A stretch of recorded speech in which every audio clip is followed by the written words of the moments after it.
if you don't know, I live in Las Vegas. It's a big city, and it is. I don't know for sure. I've lived here most of my life, but I think it's a pretty diverse place with a lot of things going on. Right? It is a very tourist-heavy city, so I think the globe has touched Las Vegas, but despite that, in some ways, it is a city that I still feel very isolated in at times, and I think that's because in my head, when I think about gaming culture and I guess like nerdy, interest kind of culture here, it's a lot of times focused on things that just aren't really in my space, right? Esports, fighting games, card games, anime, and when video games do come up more generally, it's a lot of the more mainstream stuff, right? So like trying to find people who want to talk about games in the way I want to talk about them, it's just a lot harder than I think it is for most other interests. But recently, I met a fellow named Lukas Eggen, who is a journalist. I met him at Level Up Expo, and he did a panel about how to get into games media. And what really surprised me is he was doing a game podcast for the Review Journal, which is a local publication here in Las Vegas. And he was doing it for like 4 years, and somehow I missed this. So I think part of the reason it stood out to me so much is that in my head, game coverage is very national and very global in a lot of ways. So the idea of like building game coverage into local coverage is a very strange thing that I don't know if I really understand. So I really wanted to talk to him about like what it's like kind of covering local game news. And in the front half of the podcast, I think is a lot more focused on, things that are more relevant to Las Vegas as a city as a whole. But then also in the back half, I wanted to kind of get a little bit more understanding of how he felt about game journalism. I feel like anytime we have a game journalist on the show, we gotta give them the game journalist rundown to see where they think the space is going. So it's kind of like a two-parter kind of show, but I think it's a really interesting listen. So I saw you at Level Up Expo, briefly, and I don't know, like, how was your show for you? Because I didn't like follow anything else that you were doing there, if anything. So Yeah, my show was great. It was a very busy weekend, so I was moderating some panels. So I had panels on Friday, Saturday, and Sunday. So I was doing stuff all 3 days, but it was a lot of fun, and we had a lot of fun with it. So you had the gaming journalism panel, which we'll talk a little bit about that, or the games media panel. What were the other two that you said? So I moderated a Demon Slayer panel, Okay. a Sailor Moon panel, and a Dragon Ball panel. So it was all that stuff's easy. And a Halo panel. I can't forget that one. That was Okay. like my highlight of the weekend there. That's a lot of anime. I wasn't expecting that, but I think that's maybe something that I pull from a lot of like Las Vegas conventions is they feel very anime heavy. Like Level Up Expo. I don't know how long have you been going to Level Up Expo for? Oh man, so a while. Yeah, it's been a while. Okay. My first one was like 2016, I think. Nice. And I remember like the closest thing they had to like a gaming panel there was a Love Live sing along thing, which I'm like, okay, technically Love Live kind of a video game. I don't think it got localized at the time, but that was like the one thing I was like, I'll give that a video game panel. So I feel like Level Up X has been like very short on video game panels for a really long time. So I was really surprised to see your panel there. Or I guess I don't know if it's your panel. How was that organized, anyways? The gaming Uh, media one. yeah. So Joseph Bradford, who is from MMORPG.com. Yeah. Yeah, he's a great site. Yeah, he's the one that actually organized it. So we had all connected, everyone on that Mm, panel. So Austin and Quinn, and we all knew each other. mhm. So he brought up the idea, and we kind of just talked about it. So all credit to him. He set that whole thing up. I'm curious, like, when we go into it, maybe we'll get back to this a bit later, because I think towards the end of the show, I want to talk a little bit more about like your feeling on game journalism and media as a whole. Hmm. But I am kind of curious up front, like, what was the thought process behind that? Because I don't know. I was talking a while ago with Luis Aguas Vivas, and he's a Hmm. part of the New York Video Game Critics Circle, I believe is what it's called.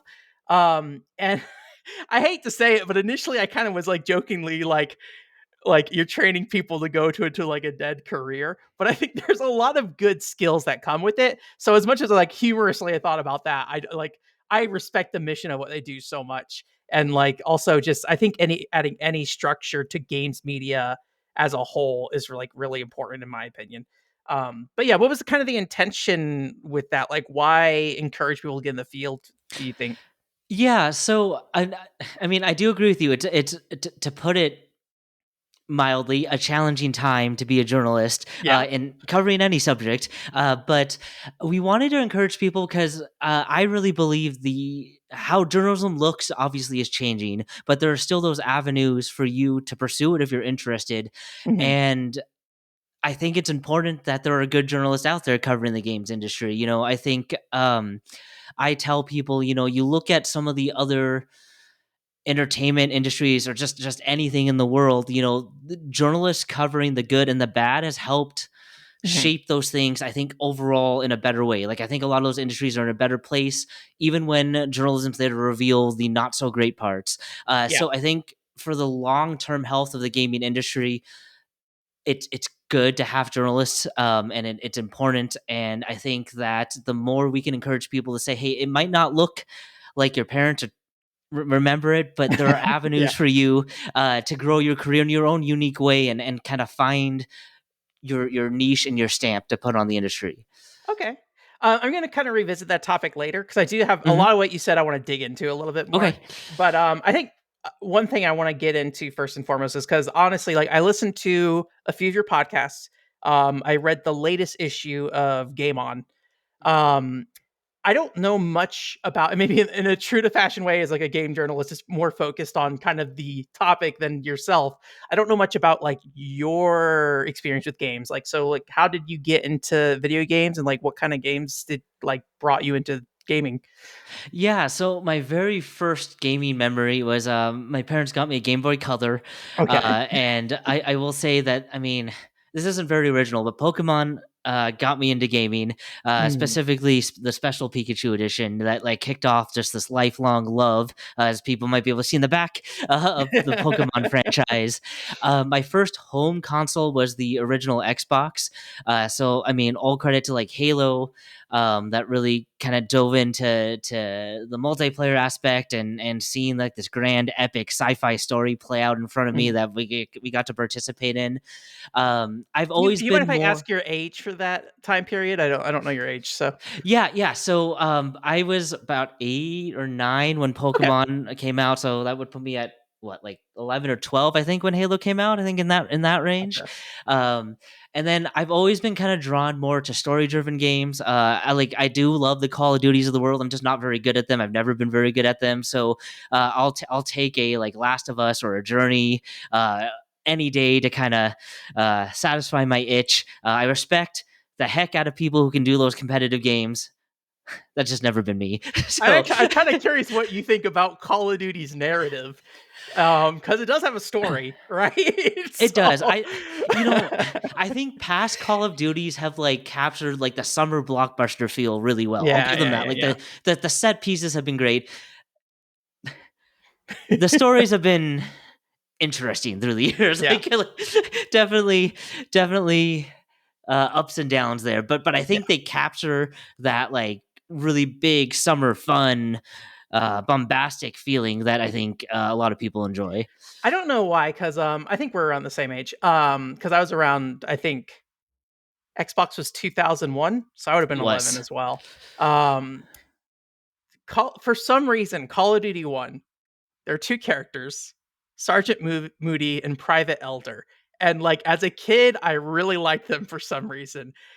And when Elder died, I made a little paper gravestone that I put in my bedroom. Oh, I love it. So, I love it.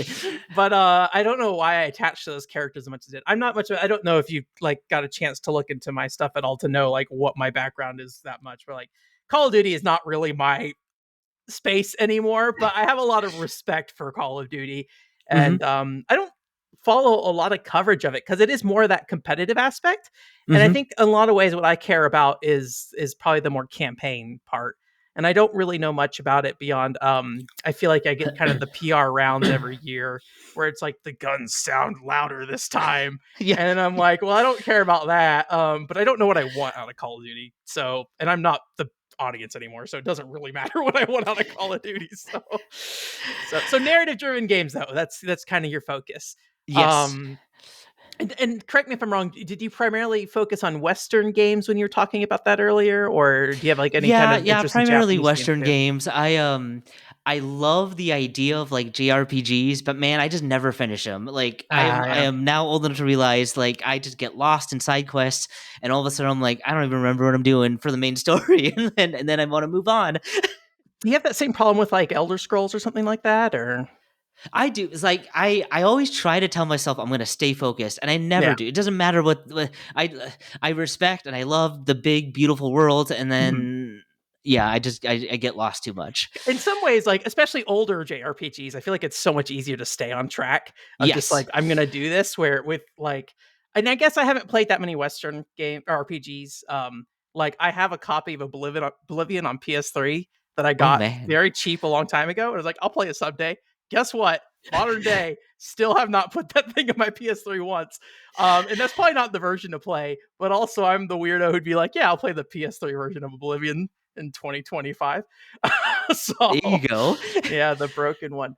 Um, okay, so narratively, but typically shorter narrative games is what you're looking at. Yeah, yeah. I think it's the common adult struggle as we can afford to play games. Our time to play games goes way down Yeah, because yeah, of yeah. life. So I am all for a very tight, concise, story driven game. Yeah. And that's reflective through your whole gaming history, or has that really kind of changed No, as I you've think gotten that would older? change as I got older. Okay. I definitely was like, I need my games to be longer. And especially it was like when I was a kid, I equated time with like, well, if I'm going to buy this game with like Yeah. the money I work for, and man, I need this game to last me a while. Whereas now I'm just like, God, I just want to finish it. Like, Yeah, I think the this game has over 100 hours marketing point is always just like, I that's not good for me. yep. I'm all Yep. right. I like a good 20-hour RPG. Give me that. So how did that passion of just like for games as a whole, if your passion for writing came out of this, how did those things combine? I guess is what I'm trying to ask. Yeah, Or were they it separate initially in the first place? I don't know. Maybe you got it through games. So, Yeah, they were definitely separate. Like I'd always like writing too, just kind of separately, mhm. whether it was like short stories or anything like that. I knew from a pretty young age, like middle school, that I wanted to get into journalism.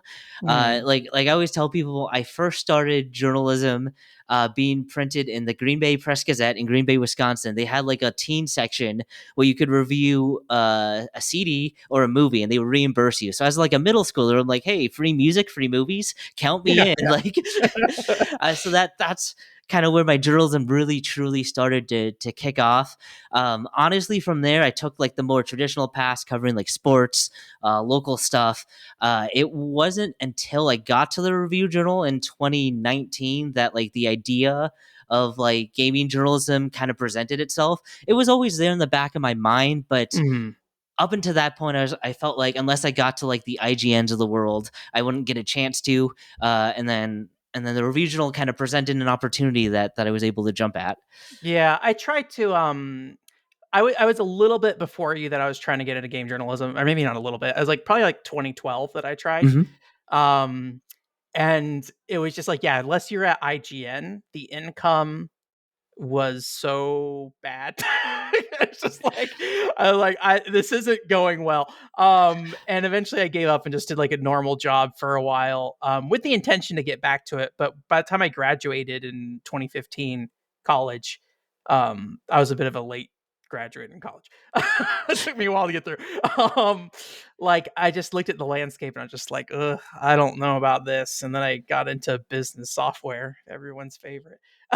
So I appreciate that you kept up with journalism though. Because that it sounds like consistently you have been engaged with journalism, right?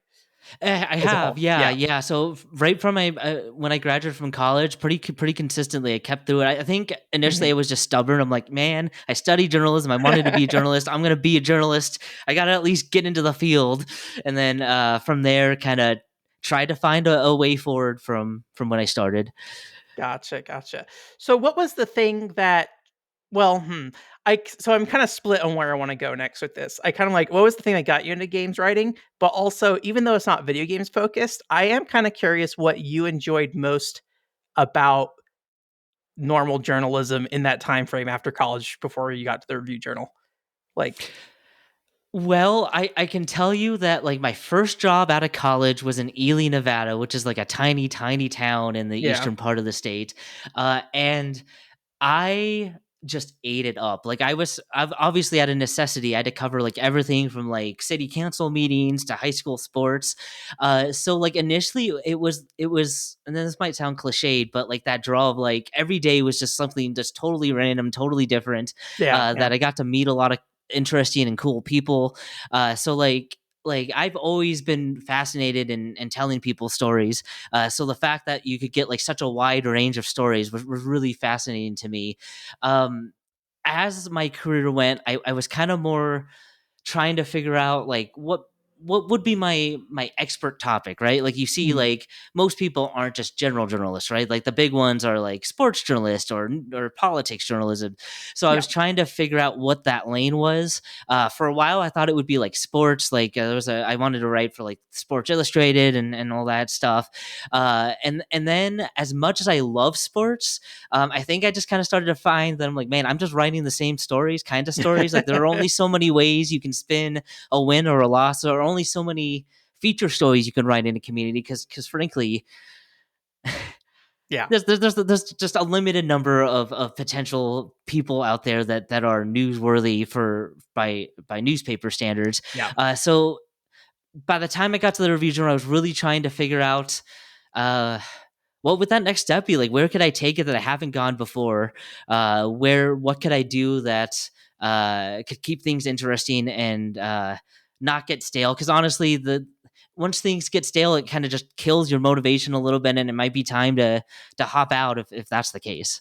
Yeah, yeah, yeah. I think that's like what I found through work most of the time is like about every 3 years I need something new. Otherwise, I start going crazy. And I'm like, I can't take this anymore. Which in my personal life, like when I do game coverage, like one of the challenges I've had in terms of like, in the more personality based kind of world of game coverage is like I don't stick on one topic. So people will be like, "Oh, you are the obscure Japanese game guy." And I'm like, "Well, this week I'm talking about Super Mario Land." That's not super obscure. So like trying to like thread the needle of like what is the thing that connects all these games for me? Because to me, in my brain, I feel a consistency between everything I look at, but like Hmm. how you communicate that's really hard. Um, I forgot why I went on this tangent Oh, all of a sudden, you're all good. No, but I will say like that's a struggle, right? You want to be yeah, known for something, but you don't want to be boxed in too much. And it's always like that delicate balance of trying to branch out while also not confusing your audience. yeah, yeah, yeah. So at this point, you would say your beat is game journalism, would you say, I would or say that, yeah. okay, gotcha. All right, and the review journal was the start of that. It was. Okay, I'm kind of curious how that turns out because, like, when I think about game writing and game journalism, I think, and maybe this is like me growing up in the internet era of everybody on forums and stuff all the time. I think, at the very least, national, at a larger scale, English speaking audience as a whole. And then with the modern day, this is a little bit more true with like machine translation tools and stuff. It is almost global. Now, that doesn't mean that machine translation doesn't have its problems, but Right. we are seeing like, Japanese communities being able to communicate to with English communities without having to have like a formal interpreter being paid or something like that, right? So I'm kind of curious, like like to me, the idea of like local game coverage is a very strange thing. So I guess in your head, like, is that different? And what defines local game coverage beyond just the area you're in, if that makes sense? Yeah, so I will say, let me preface this by saying that like we got very lucky that we're in Vegas because Vegas Okay. is like a truly like local, but also global in everything that it does. Mm, So like it wasn't hard to justify uh trying to get into games journalism here. We get so many conventions, we get so many trade shows. There are so many events that happen here that it was an easy sell to say, "Hey, I want to try gaming journalism, and I don't really have to travel." Like, there's enough stuff that comes throughout the year that we can build our own beat here, mhm. even through like the HyperX Arena at the Luxor. So I will say that. I've been very lucky to be in Vegas doing this because there's just a lot there. I think that local games journalism, there's my intention originally was to just build that trust in the local community. You know, you ultimately like the local game community is going to be your bread and butter, right? If you work for a place Mhm. like the Review Journal. So you have to be willing to cover them. You have to be willing to show that you understand what they're doing. You have to put in the time to go to their events, spend a couple hours, not just a quick in and out, talk to a person and leave. So that takes time, but I think it's worth it in the end. I think I met a lot of friends, a lot of connections that way. Um, the thing is, you also have to balance though is when you're doing local journalism for a place like the regional. The reality is you have to meet numbers. Like if you're not meeting certain audience numbers, they're going to tell you, "Oh, well, we tried, but cut it back." So then Yeah, yeah. you do have to pull in more national, more international guests, just because you have to have articles that perform. You have to have a podcast that performs well enough. So while I think there's value in highlighting local gaming events, and they're so appreciative of it too. Like there's still cachet in a lot of people's minds of being covered by local media, even though it's changing. So you want to help present that opportunity. You want to help get the word out. You want to help tell their story, but you also have to know that ratings matter for the long-term future of coverage. So you have to figure out that mix of national and local, and it's a lot of work sometimes, but you just got to make it work. I don't know if that answered your question. I think I Yeah, rambled no, there, I think it's good. but I think one thing I would like the thing you said about needing international kind of coverage to some extent, or like people coming in. I mean, part of that too is like there are a ton of people living in Las Vegas.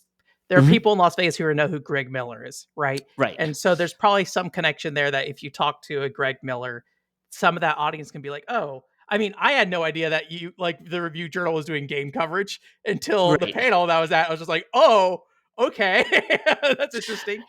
Which I don't know. Did they do game journalism before you at all, or is it There primarily you that started that? It was a while ago. They had a gaming columnist back in the Mm, day.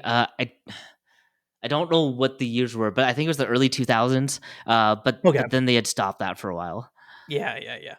Yeah, I'd imagine it seems tough to like make the local pitch for game journalism, I feel like. But you made it work. I mean, you did a podcast for 5 years with them, right? A little over 4, yeah. A little over 4? Yeah. Okay, gotcha.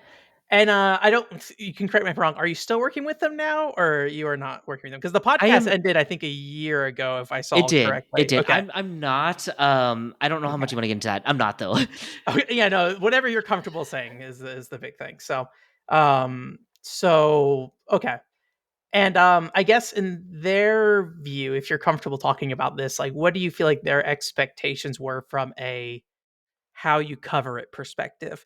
Like, what type of topics were they more receptive to you kind of approaching and things like that? Or were you pretty much treated as the authoritative figure and you just kinda did it? So to give them a lot of credit, they basically let Ryan and myself have free reign on who we brought Mhm. on and how we wanted to shape the show. They were very. They told us we had to be hands on, so we had to book our own guests. We had to edit everything ourselves. Mhm. So they let us kind of mold it. They were open to seeing what it would do. Obviously, there were certain standards we had to meet. Like we were definitely a like no swearing show, just because it's under the regional brand at the end of the day and that kind of stuff. Yeah. But like as far as who we had on and what we wanted to talk about with them, they were pretty hands off. Uh, how much of that was because they didn't understand the industry too might have played a Yeah. role into it, but the net result was we had a lot of creative freedom, which I know is rare. Yeah. Yeah, I'm curious, like, did you have people within the review journal that felt like they understood what you were doing? Or is it kinda like, "Gaming's big, go for it." It's kind of like I think like I mean this is come as no surprise. The people that understood it were like younger people on staff. Yeah, yeah, yeah. I think it was a harder sell just because they're a different generation to some of our higher ups because they didn't grow up with it. Like it's hard Yeah, to yeah. explain or get them to see eye to eye sometimes. Yeah, yeah. In terms of the topics you covered, one thing that's big here in Las Vegas is esports. Um, And I guess that would include fighting games. What else would that include here locally? I'll be honest with you, I am not super big into esports, so me being in Oh, Vegas is good. like a very weird situation. So No, no, you're totally right. So like they Call of Duty held their league championship out here a couple years okay, ago. League of Legends held an All Star event a little while ago. Riot has also brought several different events out here. So we do get some events. We get obviously Evo's the big one. HyperX hosts a lot of local leagues weekly. There's a lot of good local stores that host like Smash tournament and that kind of stuff. So there's a very healthy scene and good variety out here. yeah. Is that something you were engaged with beforehand, or is that something that you engaged with because you were looking at the scene and being like, what, or looking at what topics you covered locally, and that was what was around, kind of thing? Definitely more of the latter. I mean, as I Yeah. touched on before, I've never been a great competitive player, so I was just never full on into that scene. So journalism has allowed me to take a step into that world when I probably couldn't have Mhm. prior to this, just because I wouldn't get anywhere. What would you say was the I guess what do you feel like you learned from those experiences? I mean, I imagine it's so broad, but like what have you learned about esports that you feel like you never would have if you didn't have that role? I think that there's so much talent out there, but we esports still needs to figure out a pipeline or and a way to showcase more people. Uh, Mhm. my biggest thing through covering esports has been, you look at the superstars in the sports world. It's Mhm. because we follow them beyond what they do on the field or on the court, right? They have their story off the court of who and how they become who they are. And understandably, because esports athletes are younger, that a lot of teams and leagues want to protect them.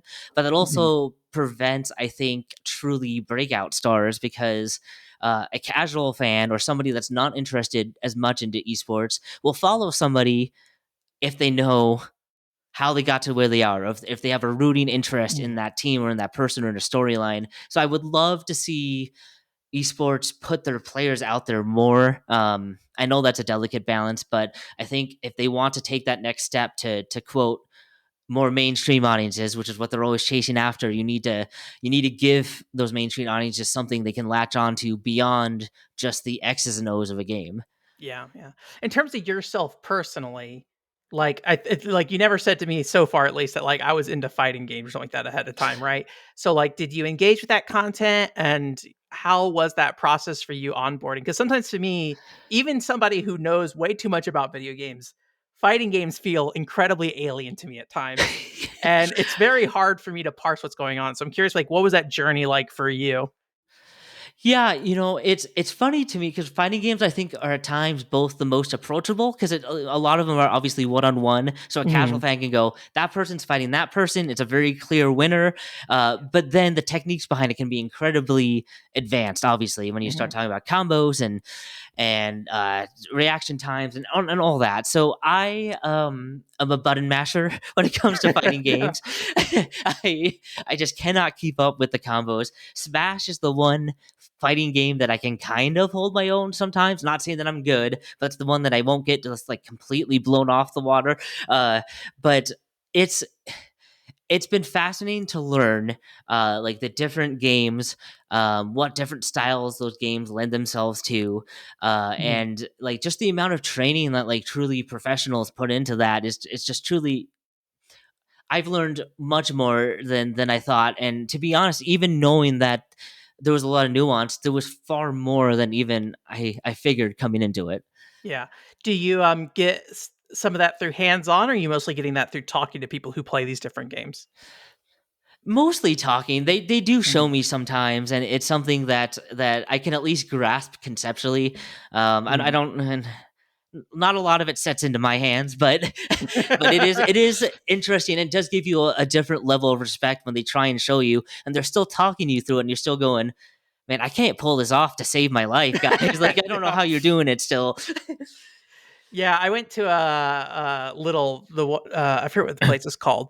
Gosh, the People's Card Shop. They have, like, Oh little yes, fighting game yep. tournaments there, and I went to one, and, like, it was the very first time I ever did anything like that, and the first round I started, and I didn't reset the buttons, so all the buttons were messed up from the last guy I played, and I just like stood there and got beat up for the round. I'm like, I need to reset the buttons. I'm sorry.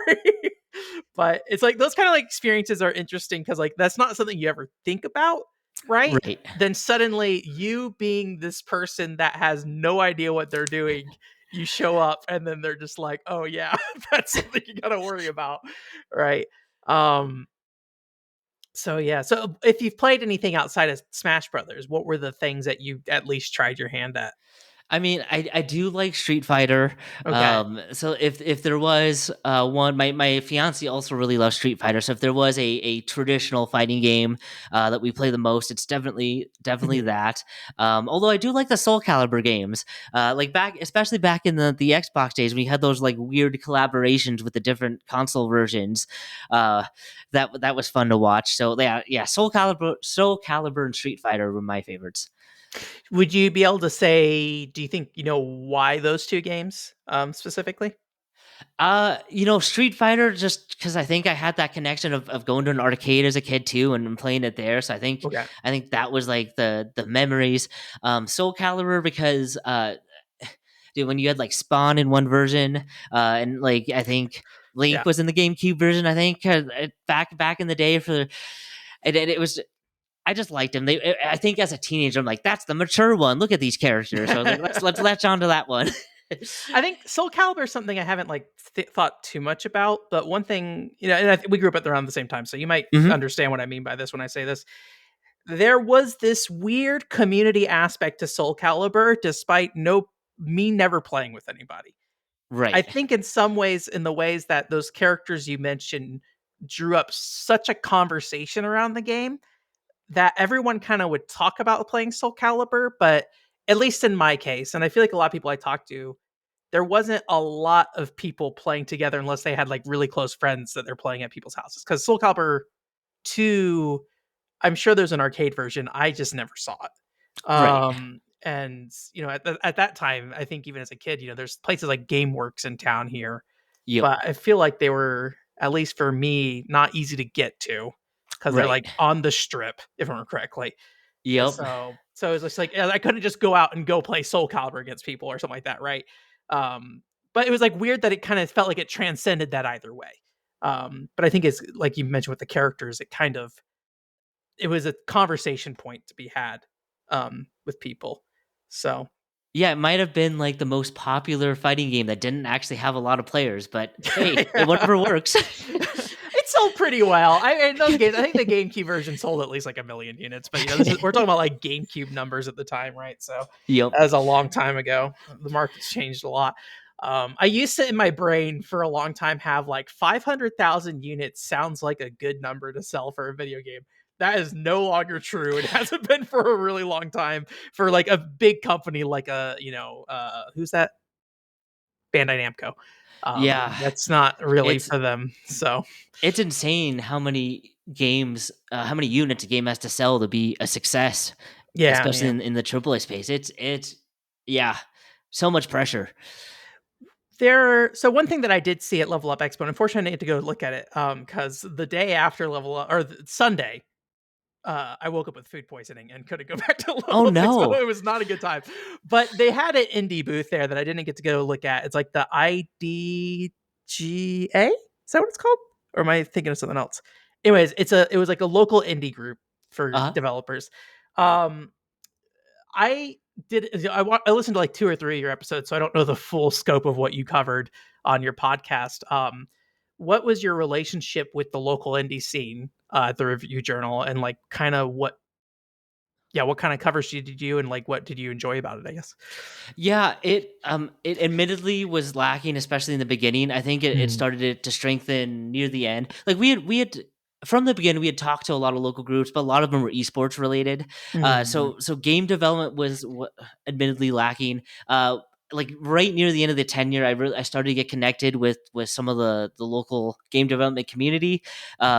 But then the podcast ended, so I'm definitely looking forward to shining a light on what they're doing now. But frankly, it was something that we could have and should have done better. yeah, because I know you've covered Dice, Yes. which is like the local game awards show or whatever that happens here. But yeah, when I think of like indie developers, I'm definitely thinking like smaller scale, not really going to dice, probably, right? In Right. that case. Out of those indie developers, I don't know too many local indie developers. So were there any games that stood out to you that they worked on? Was there any like personal favorites you had out of any of those projects you ever Oh, looked at, oh, even that's if it was always a small tough. number? Yeah, no, that's always tough. I don't know how much. There's a group of like 3 to 5 that we're working on stories on. I'm not actually sure how much Okay, they you don't want have me to to worry tell about right that. now. Yeah, But yeah. there's definitely a group that stood out to us that we were very happy to get connected with and excited to share some news and feature them. Yeah, but nothing at like the review journal that you actually covered there. I know you said it was like kind of late that in the process, but Yeah, no. Let me. Nothing off the top of my head. I don't want okay. to. I don't want to sit here and give you a lot of dead silence here. Nothing off the top of Yeah. my head. Gotcha. Do you feel like there's any kind of unique culture to the local Las Vegas indie development scene at all? Like, obviously esports plays a big role here. Something I'm going to ask you about in a little bit probably is gambling and stuff like that. Do you feel like any of that has an impact on like how they design games or what they're thinking about when they're designing games? I actually think the impact runs the other way far greater Mm. than gambling impacting gaming. I think gaming's impacting gambling w- far more. I think you're seeing a lot more slot machines that are doing the quote unquote skill based gaming. That they're Let me starting to. put gambling to the side right now. I just Yeah, was more of just but yeah, but introducing yeah, the idea, yeah, for indie so I developers. I think that the idea of like though the gameplay loop has been something obviously the gaming industry has done for Mhm, years. So I think that um maybe that they're showing casinos and hotels that there are spaces for strangely arcades making a comeback, but also mm, like esports lounges or gaming lounges that there's a way to attract a younger audience into your property beyond the traditional casino gambling that we're used to. So I think video games is starting to show their influence in that way. That we'll be interested to see if that develops anywhere. I wanna make sure that, like, my question's clear 'cause I don't know if your answer's aligning with what I asked Okay. exactly. So I think or at least I don't think it is. I think of more of, like, the indie developers, in the area, do they feel influenced at all by local culture, and Oh, I things see. like that? Okay. Yeah. Okay. My bad. Yeah. I think that they definitely embrace the diversity that we see in Vegas. Like it's such a grab bag of people here, which is one of the Mm, best things about this place. So I think you're seeing a lot of like I don't know if wacky is the right word, but unique takes on stories. mm, You get like very interesting and different perspectives from some of these developers. I think is wonderful, right? And they have so much uniqueness to draw on mhm. from what you can experience in Vegas that I think it's definitely advantage. And I think you're slowly starting to see more indie developers wanting to come out this way, especially from California because they feel. Not just cost of living, but there's a cult. The culture here is something that is easy to draw new inspiration from because you can see something new every day. Yeah. I don't know enough about other cities very much. So obviously I live in Vegas, so this is what I know for the most part. But I do feel like there are very strong cultures around esports as we mentioned already. Um Cards, Uh huh. that's the other thing. And I'm trying to think if there's anything else in terms of gaming. I just in some ways it's like to my own detriment because it's like the two categories of games that I'm kind of interested in. It's just not quite what I'm interested in. So it's like this weird thing when I reach in where I'm just like, I don't know what I'm doing in this space. But like culturally, it feels like those two categories, and I guess maybe not gaming specifically, but wrestling feels like it's playing a bigger role here these days as well. And Yes, so I don't know. And I guess there's like also the sports stuff coming in with like all the things. So I don't know. I guess maybe Vegas is changing what the culture feels like, but I feel like it's changing it for it's a very hobbyist culture coming together in a lot of ways, if that makes sense. it does. Yeah. It does, and you know the thing is, like especially with the card games, you're getting so much crossover now. Like Marvel Snap was a huge hit. Pokemon Pocket Mm, is a huge hit. So yeah, so like you, I grew up on card games like Yu Gi Oh, Pokemon, all that stuff, and yeah. now I'm like, oh, you guys are making it so easy for me to play on my phone too. This is dangerous. This is legitimately dangerous. Card games actually I'm not familiar with really. I never really engaged with it. That's another issue that I have. Not issue. I I'm always trying to look for little areas to touch in. Like I've been trying to figure out fighting games for the last like year or so, Uh-huh. and it's been a very challenging thing. And card games, I'm like, I don't even want to think about this right now. But because my experience with card games, I don't know if you're familiar with Fantasy Star Online, Uh-huh. but I like Fantasy Star Online Episode 3, which is the card game on GameCube. I love it. And like that's my experience with card games. So it's just like I don't know how much of that relates to Pokemon or Yu-Gi-Oh or something like that. But at some point it'd be nice to know, are these things related or are they completely different? I have no idea. So um getting back to gambling now. Now we talk about Mhm. gambling. So and I think I was so focused on trying to get to make sure I was understanding what you're trying to get to because I my initial question I felt like was different. But so I may have not absorbed anything you said about gambling. Oh, This is you're a heads fine. up. You're So if you need to totally repeat fine. yourself, feel free to. But I think when I look at so gambling is a thing, right? Mhm. And it's a big part of Las Vegas culture. And in a lot of ways, in the way I perceive it, gambling has kind of gotten its teeth into games. And it's always been there to some extent, right? I think to some extent, like I was talking to somebody recently and it was just like is it gambling if you're playing like a turn-based game where there's random chance whether you hit somebody or not? I don't think that's like a valuable question to ask, right? Or at least I don't Right. want to say it's not valuable. I'm not interested in that question. Um, but I do think there is something to be said about a lot of these kind of more gambling aspects that feel like it is not just for the feeling of gambling, but it is specifically to act as gambling, where you play like a game like Genshin Impact and Yeah. you're gonna put money and you're gonna roll and things like that. Um, what is your and this gets back to maybe what you're trying to say earlier. What is kind of your view of gambling? Do you have like a positive, negative feel on it? And how do you feel about its kind of introduction? Maybe I shouldn't say introduction, but it feels like it has become an ingrained part of a lot of the modern industry now. Yeah, I think it's very dangerous to introduce it to kids.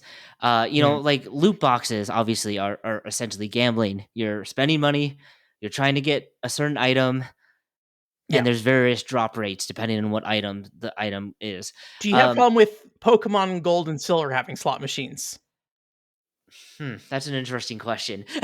Because sometimes I think about like the Pokemon Gold and Silver gets you into slot machines and you're not gambling money, but it might be giving you the feeling of gambling, right? Yeah, And go for it. I I guess in hindsight, my answer is still no because I don't feel like a generation of Pokemon fans became gambling addicts. Yeah. So like I feel like they're safe there.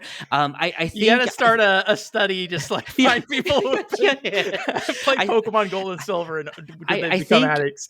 right. I think what I struggle with is when you're telling kids you have to spend real money to start for a chance. Like there's no guarantee you're Mhm. going to get what you want, and there aren't very strict restrictions on how much you can put in per day, or like um just to fight it. Parents need to be made aware of like what some of these gameplay mechanics are. Um, Mhm. I know that I mean, you could make the argument that when you buy a booster pack, it's kind of the same thing. You're buying a booster pack, and you're, but you I can think still baseball use cards had that criticism as well a long time ago right, as well. So I think that's right. nothing like super new per se. Um, That doesn't I think excuse it. I'm just saying it's been there's a around. very Yeah. fine yeah I think there's a very fine line, right? I think Mhm. even the physical card game industry has shifted, right? Back when I was younger, my parents would buy me a booster pack like every Friday after school, but you could Mhm. use all the cards. Like I was playing the games, you could still use the cards in a deck, so it's not like you were buying something and it was all useless. You're still getting something for what you were paying for. But like even the card game industry has been heavily leaning toward you just have a bunch of content creators buying a bunch of packs and they're Yeah. just trying to pull two cards in a set. And now all of a sudden that does feel more like a slot machine because now you're not buying the pack to play. You're just trying to find the valuable card. Yeah. Yeah. Yeah. So I think it's a very fine line that we don't always come on the right side of. I think what's promising is I think people are more willing to say, "Hey, Mhm. this loot box is not, you're not doing it right. Like you're locking certain things that you need behind this loot box that you have to spend loads of money on. So I think the public is at least showing their Mhm. outrage more often, but it's a shift that I don't like. Like it's been a subtle shift over the years, but I think we're coming off the wrong side of it now. Yeah, yeah. Did the Review Journal cover any kind of like gambling? I don't know. I was about to say gambling drama. I don't know if that's the right way to put it. I think you know what I'm trying to say, though. Did they ever cover any kind of like concerns over gambling? Because, being local to Las Vegas, there's, I don't know, who funds them and all that stuff, right? So, but. So, I mean, this is public knowledge. The Adelson family owns the Review Journal. Okay. So they own the Venetian, or they owned the Venetian. I think they sold their interest, but they owned the Venetian for a long So they time. owed casinos, is what Yeah. you're saying. Okay. So the Review Journal would cover like gambling jackpot winners. They would also cover if there was like a scandal, if somebody was found to be illegally betting or something. Mm, They do put the like gambling addict warning on the bottom, especially on their jackpot stories of like if you have a gambling yeah, issue, yeah. call whatever the number is. Um, I don't know that I see. I don't want to speak for everybody there. I don't know that I personally saw a lot of articles though on like problem gambling. There were some, but I don't know that it was a super common thing. Yeah, yeah. And then a lot of our local economy is kind of based on it, right? But at the same time, a lot of gambling is people visiting. So it's kind of a time and place thing where once you go back beforehand, once you go back, you didn't really have options that much. Yep. Now you have kind of gambling on in everybody's pocket with their phones and things like that, right? I don't know what the legal things are state by state with that, but it does feel like gambling has become in a lot of ways that I think a lot of issues with like junk food and things like that, the more prevalent and accessible something becomes, the more likely it seems to become a problem for those kind of things. Because like I think sometimes I kind of go on the it's hard for me to blame gambling too much at times because I think there's probably a healthy level of human gambling, right? Yeah. I think Yep. that is like a part of culture for as long as time has been going on. And so like part of me is okay with it, but yeah, it I feel like the issue for me is more of the understanding of how to exploit people and taking advantage of that.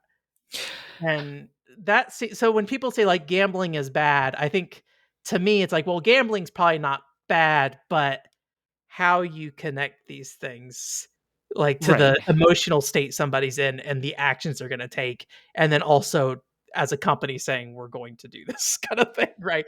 um so I feel I like I'm getting way off track here. I'm just no. talking about gambling all of a I sudden, I do but think what's nefarious is that they don't call it gambling. Like I think that's yeah, part of yeah, the issue. Like you look at daily fantasy sports, like their big push is it's fantasy sports. It's not quote unquote traditional gambling, and that's how they've been able to skirt through the years a lot yeah. of regulations. So like that's like getting back to like the loot boxes, right? I'm like, Mhm. okay, you may not say it's gambling, but guys, like the way you've implemented it is. Like let's just call it. Let's just call a spade a spade. What do you think is kind of the best direction for that? Because I have a friend that I talk to sometimes, and obviously for kids, I think I kind of find conversation around kids a little boring. This is a weird thing where it's kind of like, yes, we want to protect them, and I think everyone is like, yes, they're vulnerable, put to the side. I think the bigger problem for me a lot of times, and this is maybe a weird way about how I look at the world, is that I feel like adults don't get nearly as much protection, but at the Yep. same time, adults get a lot of freedom because they're adults, right? Hmm. So there's like this weird, like with kids, it makes a lot of sense. I feel like the actions you take with that are pretty, I don't want to say straightforward, but Right. there's a lot of, it's easier to, I'm saying this without any authority. In my brain, it's easier to figure out the answer to that problem versus like with adults, a little bit more challenging. And one thing that I have been told from some people is like, I enjoy loot boxes and I don't want government or whatever restricting the amount of loot boxes I can buy because I personally am responsible, right? Do you feel like there is any avenue for protecting adults in like loot box scenarios? Do you think there needs to be regulation around that stuff? Like, what do you think is kind of the best way to handle that? Yeah, it is a challenging And question maybe because maybe I should also ask you, if you ever talked to anybody about this, because obviously you're not the expert on regulation, Yeah. but if you ever talked to anybody about this topic around gambling and games and things like that, and what the kind of response was. So I haven't been able to get deep into like how can we protect people Mhm, from themselves sometimes. But I have talked to at times people who are in the gambling industry, mhm. and like sometimes I think at a base level we need to have people being able to set boundaries for themselves if they're aware enough, being like, Yeah. look, I know I have an addictive personality. There needs to be some sort of setting where I can be like, hey game, don't let me spend, like, don't let me buy more than X Mhm. number of whatever per day. I think at a base level, I feel like that should be something that people, if they're able to, which I realize is not a lot of people in that situation probably, but if Yeah. they can self-police and kind of put some brakes on.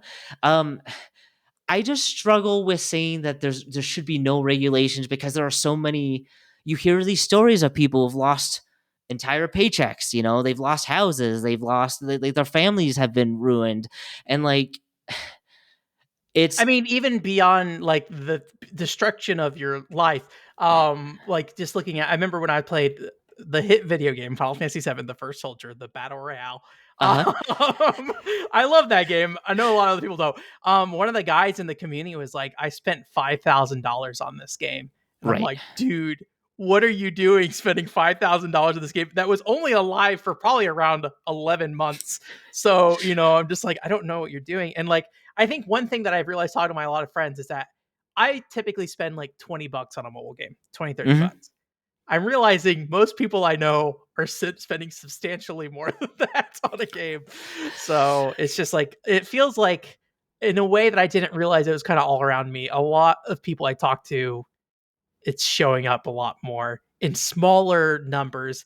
And I guess to some extent, it also feels like nobody's happy about it. Like anytime you talk to somebody about it, there's very rarely oh, and it was worth it kind of right response to it. right. So, Yeah, it's an interesting scenario. Yeah, like you, a lot of people I know that have spent a lot. They're just like, I can't. I have to. So like, it's already like the games have it ingrained that they're going to spend it, but they're not. They yeah, don't yeah, want yeah. to. They're not happy, but they're like, I'm gonna do it. And I'm like, well, Yeah, why? yeah, Like, why? So it's yeah, that's the danger zone, right? Sometimes yeah, yeah, yeah. it's not that they're spending so much that it destroys their life, but like what could you spend $1,000 on that you didn't spend on on the game? And like if when your car breaks down inevitably, Mhm. it would have been a lot easier to pay for that car repair if you had chunks of money that you had in your bank account instead of like toward a mobile game. I just think there's inherent danger. And I think because gaming has become, and I'm glad about this, but as gaming has become more accepted mainstream, then it becomes okay. Like people are willing to just kind of like look the other way. And I think that's actually pretty dangerous too. Yeah, yeah.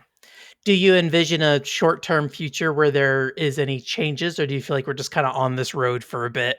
And I think we're on this road for a bit.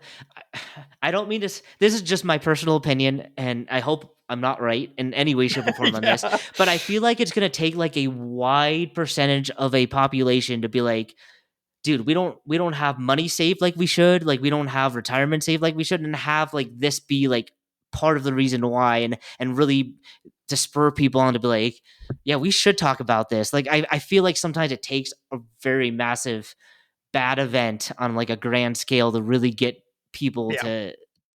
to focus, unfortunately.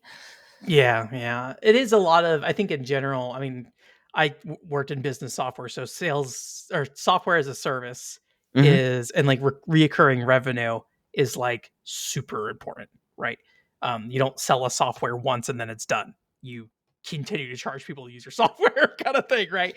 And it feels like everything's kind of adopting that model in a lot of ways, where it's just like, let's just keep taking money from people because that's what's going to keep our business growing, right? Yep. Because you can only sell so much, but you can charge your service nonstop. So, yeah.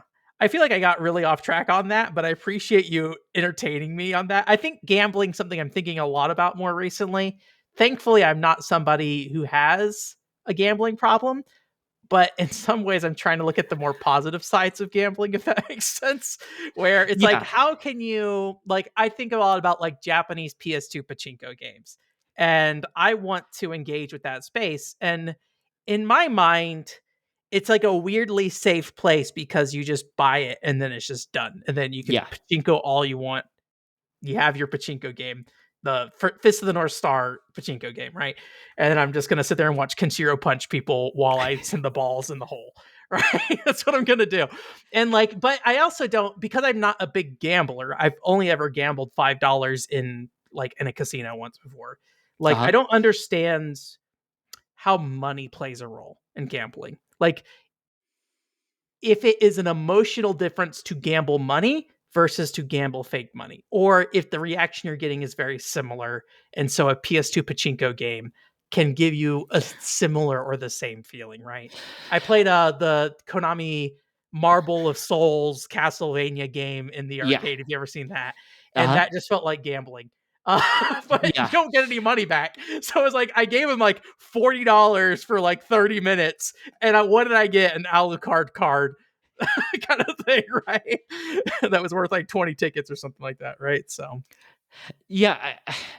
For me, there's a big difference. Like, I don't gamble much, but when I have mhm. gambled, um, I get way more stressed gambling real money. Like, Mm, for me, there's definitely still that pain point of like watching it go into a machine or playing a hand of blackjack and be like, oh man. But there's obviously, I think, also the bigger thrill, right? You can win a ton of yeah, money theoretically. I think the idea of getting rich quick and winning like a fortune beyond your imagination in like a second still holds a very powerful sway over people, as opposed to like fake money gambling where you're like, all right, cool, like I'm gonna risk it yeah. all because like it doesn't affect me, it's in the game. Like, I'm thinking like the using the term stress is like actually really a really good word to use. I feel like because like when I play like battle royales, I used to be a big battle royale fan. I mhm, don't really play much anymore. Square Enix shut down my battle royale. um, those are high stress, high tension situations, right? And in some ways, I think the more stressful, intense a situation becomes, like the more relieving it is when it's over, right? right, And so with gambling, not only is it relieving if you win, you get you're getting money, right? yeah, And so it's like two things on top of each other. So if you're gambling real money, the stress is probably greater. And like in the case of like in normal terms, we wouldn't use stress as like a positive, right? right, But when I think about the tension of like a battle royale, that is part of what makes battle royales work for me is the tension. And mhm, so the tension and the release. And that's not something I've really thought about with gambling before. So that is interesting. I'll have to think about that more. So I appreciate you introducing that idea to my head there. of So course, to get back on what you're doing. Um so you left the review journal. I did. Was that about a year ago at the same time the podcast ended, or were you there for other stuff Yeah, as just well? a little. I left a little bit after that, but roughly the same time period. Gotcha. So you went on to decide to start your own magazine, Mhm. Game On magazine. A, let me just start with A. I was about to give you a list of things. I was like, no, let's just start with A. Why a magazine? What made you Um, decide that? I think that it was a combination of it was right up my alley. Like I still like to write. I do love to Mhm. podcast, but writing's still my bread and butter, so to speak. Yeah, yeah, And yeah. it was a way to do longer form journalism that I just didn't get a chance to at the Review Journal. Nothing Mhm. wrong with that. Obviously, newspapers have limited time, space, and you got to do stories daily. So I liked being able to like work on a story for a longer period of time and kind of go a little more in depth that I've been able to and not worry about word counts necessarily. Um, Mhm. Also, doing like a digital magazine was just far more economical. You don't have to worry about a physical product. You don't have to Have you worry. made a print version for yourself at the very least?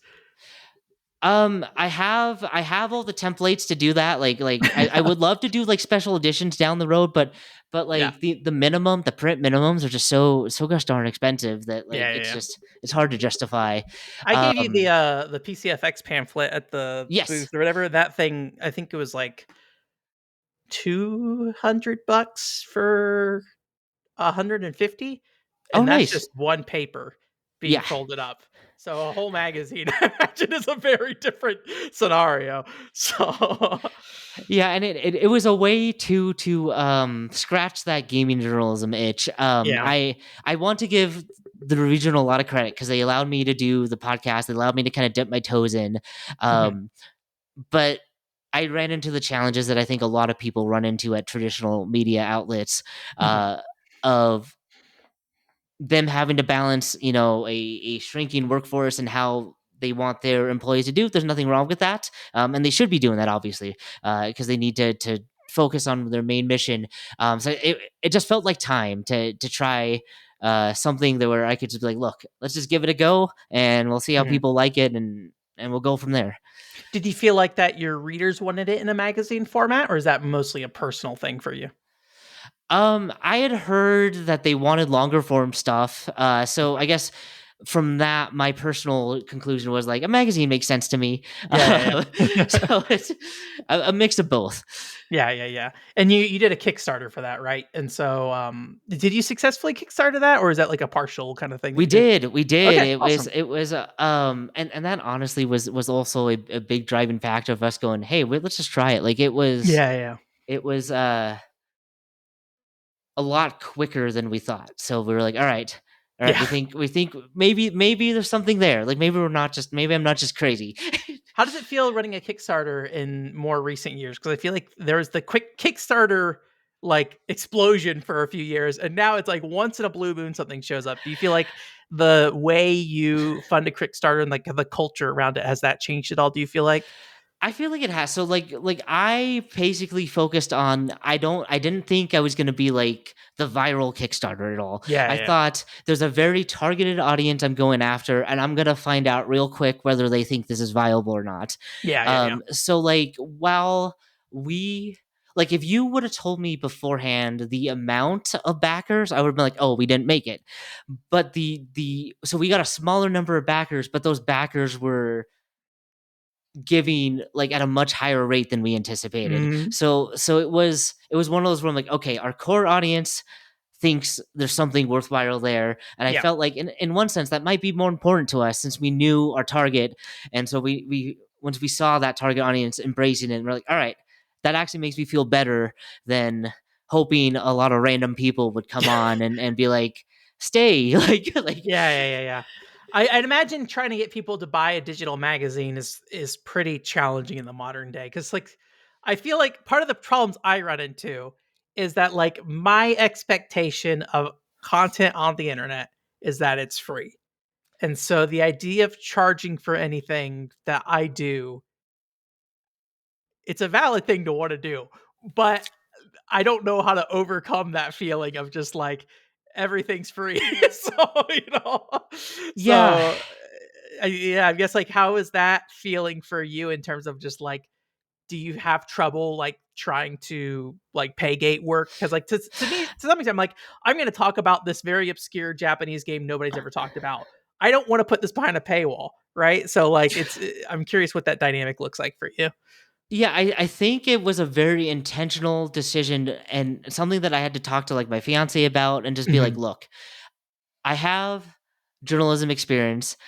I have to be confident enough that like, look, I'm a professional journalist. Like I'm Yeah, not yeah, yeah. and so and that's not me trying to like stroke my ego. It's me to say, look, my work is worth something. Like my work is worth something in the marketplace, and I have to stand by that because we see like the drama but with Game Informer. We see the drama with Mhm. Giant Bomb. We see so like I honestly think too that people are opening up more to supporting journalists who are willing to try their own thing because like look, we Yeah. understand and we see a lot of these platforms shutting down, but I think at least people say online that they want to support quality work. So I think you just have to have that confidence. Like, look, I know my work is quality. I believe in it. And you just have to just hold steadfast to that and be like, I know it's worth something in the marketplace, and you just hold true to it. Yeah, yeah. I mean, at the end of the day, everyone's got to eat, right? And yeah, it's a lot Right. of hard work. I mean, this is like, even though it has been quote unquote free on the internet for a long time, right? It is, someone has to spend likely hours and hours and hours doing something. So it's everything I think is worth being paid for. It's just the question of, can you get people to pay Right. you to do it? That's the other thing. I mean, So interesting too. I see a lot more people pushing back against like content creators who do sponsored content, and they're not like upfront about it. So I yeah, think like the pendulum's slowly swinging back to their value, them supporting even if it's a small amount toward a creator or a journalist, because they know the alternative is, well, we got to make money somehow. What is that going to be? Ads, sponsored yeah. content, that kind of stuff. So I feel like they're slowly saying, well, if we don't want that, we need to put our money where our mouths are, in a small way at least. So you have confidence that, you got the message from your community of people, or if you want to call it community, your readers, that they would pay for your stuff and things like that. So, I read volume 3, I believe it was the latest version that you put Yeah.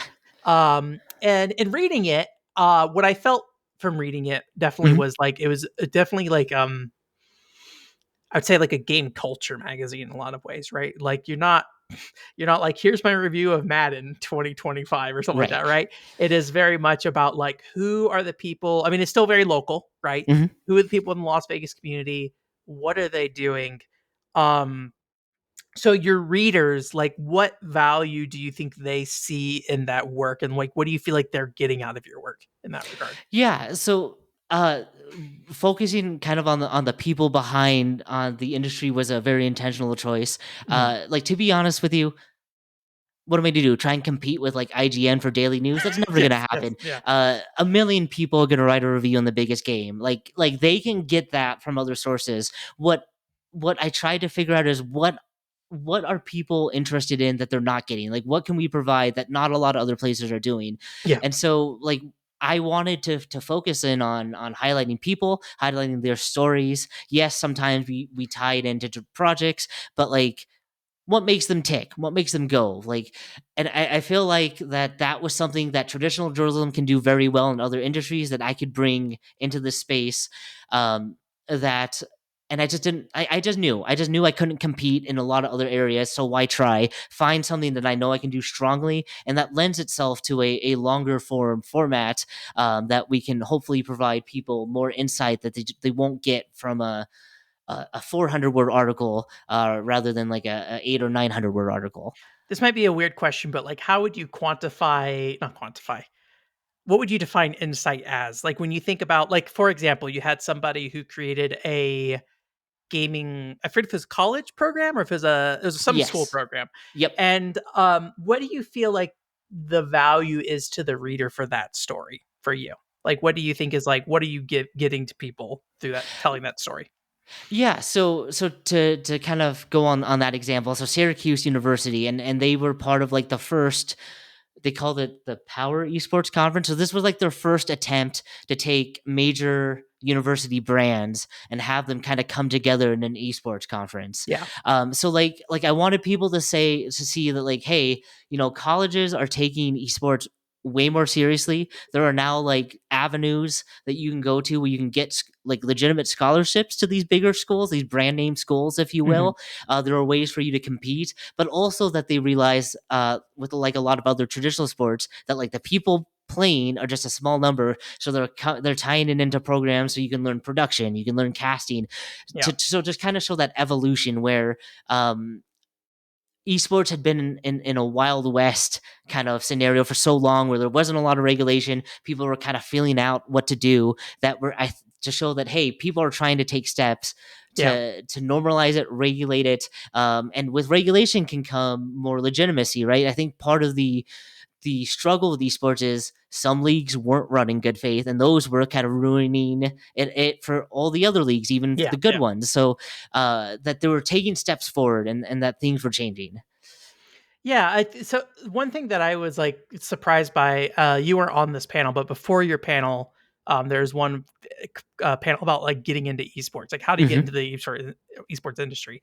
And previously, I'd gone to, I think it was at City Hall, a mental health and esports convention. Are you Uh huh. aware of this? I was Yeah, aware of that. Yep. I went there, and it was an odd combination, but it definitely skewed young for who the target audience was. And I definitely felt like when I was looking at the esports stuff there, it was more about how to compete in esports.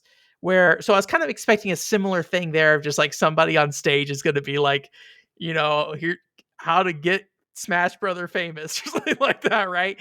Um, and it wasn't that. It was like, hey, how do you get into production? How do you get into, backstage management and things like that? So it was interesting to see that insight. And yeah, I think when it comes to like games in schools, like one thing I talked about in a previous episode with like Luis Aguas Vivas is like the idea that like you could not get me to read a book for a book report whatsoever in school. Right. But if you told me a video game I could write a report on at the time, I would have did it in a heartbeat probably. Right. And like, so I think in a lot of ways, what I feel like the value is from the articles you're doing is it kind of expands like the scope of possibilities of like what games can do outside of just the narrow scope that we have previously seen them, right? Like, and I think part of this is like, people like you and me are older now, and so we're starting to play bigger roles in actual areas of or of like job areas, and so video games are Hmm. becoming a part of that in some ways, right? Um, so I think that's like kind of what my takeaway was from like reading some of your articles. Like it kind of expands the scope and idea of like what we think video games can do in these kind of other non-traditional game spaces, if that makes sense. so It does. It so does for sure. um when you're writing these, because they're very local stories, Uh huh. do you see yourself being able to expand the people who are reading Game On at all, or like how do you feel like you're presenting the value of Game On, and like how, not that you necessarily need to grow, but I Right. think obviously there is always, and maybe this is like a selfish feeling of like there is a feeling of like I wish I could reach more people with the story I told. Right. Sometimes I'll feel like if it's something didn't reach a lot of people, if especially if I worked on something with somebody, it feels some in some ways like I let them down because I didn't get their story out there, right? I don't know if that's a similar feeling you ever have, Yeah. but Yeah. yeah. Yeah, I think that that's definitely the plan and the hope that it starts to grow. I think so. So full disclosure, our next issue comes out in June. Okay. We I had to take a pretty lengthy pause. My fiance had some health issues, and then her dad had some health issues, so we kind of had to circle the wagons here and I just will get say everybody. July is when this podcast is out, so go read it now if you Okay, want. okay, it's out in June. Yes, it's been out. It's been out. Yeah. So no, no. So there was definitely a lengthy pause. We had to circle the wagons to make sure Yeah. everybody got healthy. Um, Yeah. I've been more aggressive on the stories that I'm choosing that will hopefully have a broader reach. Mhm. That still stays true to the core of what I'm trying to do, but just widen that appeal. So since this comes out in July, so in the June issue, when you go read it, there's a story on two of the members of Imagine Dragons opened their own game studio, Okay, awesome. and they announced their game at Summer Game Fest in LA in early June. Yeah, So lips sealed. yeah, yeah, yeah. Um, now we're committed to July. Now we're definitely committed to July. Um, no, it's so stuff like that. Where like Imagine Dragons obviously has some crossover appeal. They're obviously widely known for something completely different. Yeah. But I was able to talk to one of the band members about the kind of like their journey into opening their own game studio, why they wanted to do that kind of stuff. Yeah. So it's stories like that where I feel like I'm still showing people all these different sides of gaming, but also being Mhm. cognizant of, hey, people like Imagine Dragons. Maybe somebody will check that one out because they're like, oh, hey, what are they doing? That's unexpected. So Yeah. um, the stories that I choose, I think, are starting to push it that way. Yeah. How do you feel like you wrestle with the feeling of like, there's the t- term as old as at least the internet, I feel like I'm sure there's some older term for newspapers, but like clickbait headlines, right? Or like focusing a story around a topic so much so that it almost in some ways distorts the story, but that's how you get people in kind of thing to listen to what you're trying to say, right? I think YouTube thumbnails are a similar thing. I'm going to Yeah. present it this way, and I hate it when a video starts with somebody immediately apologizing for the thumbnail. But it's, but I feel like, what do you feel like is the line there for um how willing you are to kind of like position something, or maybe I shouldn't say what is the line. What is your process for like trying to appeal to people without going too far, if that makes sense? Yeah, so I am very old school journalism on this, and full disclosure, I stink at writing headlines because of this. Yeah. I despise clickbait stuff. I think that it erodes trust overall, even if they don't admit it. Yeah. I think that people will eventually just give up on you and be like, "Look, we know that Mhm. person's just trying to draw me in, and we know that the whatever the article, the videos has nothing to do with it." So whatever. Yeah. Um, I try to be fair in my representations on like my headlines and whatnot. I'm not. I tell people I'm like I'm not out to like get you. If there's something that you've done that is needs scrutiny, I'm also not going to back off. So I think if you're being authentic about what you're doing, if it's coming in like a natural way, and you're not like I'm ambushing you, but Yeah. like also not ignoring an issue if there's an issue that should be discussed to be overly friendly. So I just think that journalistic standards is important here, and I think this is why gaming needs more journalists. Is you need people who are willing and know how to. And I know this sounds terribly old school, but be a real journalist. Mhm. I always tell people we need journalists who are also gamers rather than gamers trying to be journalists, because I feel like there's a very big difference. And that's how things get swept under the rug, right? Like that's how like issues that should see the light of day don't for years and years and years, because you're not willing to approach something in a professional manner. You're not willing to like double check your sources, um, or you're too willing to just go for the cheap views that like, man, people don't trust you. Both sides, by the way, not just your audience. Your sources aren't going to be willing to open up to Yeah. you because they see what you're doing. So it does far more damage than I think the people doing it realize. I think one thing, and I have not really talked to game publishers very much, so this is not a personal experience thing. I'm assuming you're familiar with Jeff Gerstmann, the old Giant Bomb Yep. and GameSpot guy. But like he's mentioned the fact that like in a lot of ways it feels like publishers are pulling developers back because of it feels like the scrutiny that they're getting all of a sudden. I think what game journalism is like a whole weird thing. It's always been weird, right? But I do feel like there's been this weird, I don't know how to put it. Like, in some ways, I feel like game journalists have been like fighting a losing battle in a lot of ways, because I feel like there's a difference between truth and perceived truth. Right. Like, and it feels like perceived truth is winning out because I feel like perceived truth gets to our worldview easier. Real truth will challenge your worldview, right? Where perceived truth will often go for your worldview and say, don't worry, it's real because you see this as real. And as long as we can convince you that this path exists, it's there, right?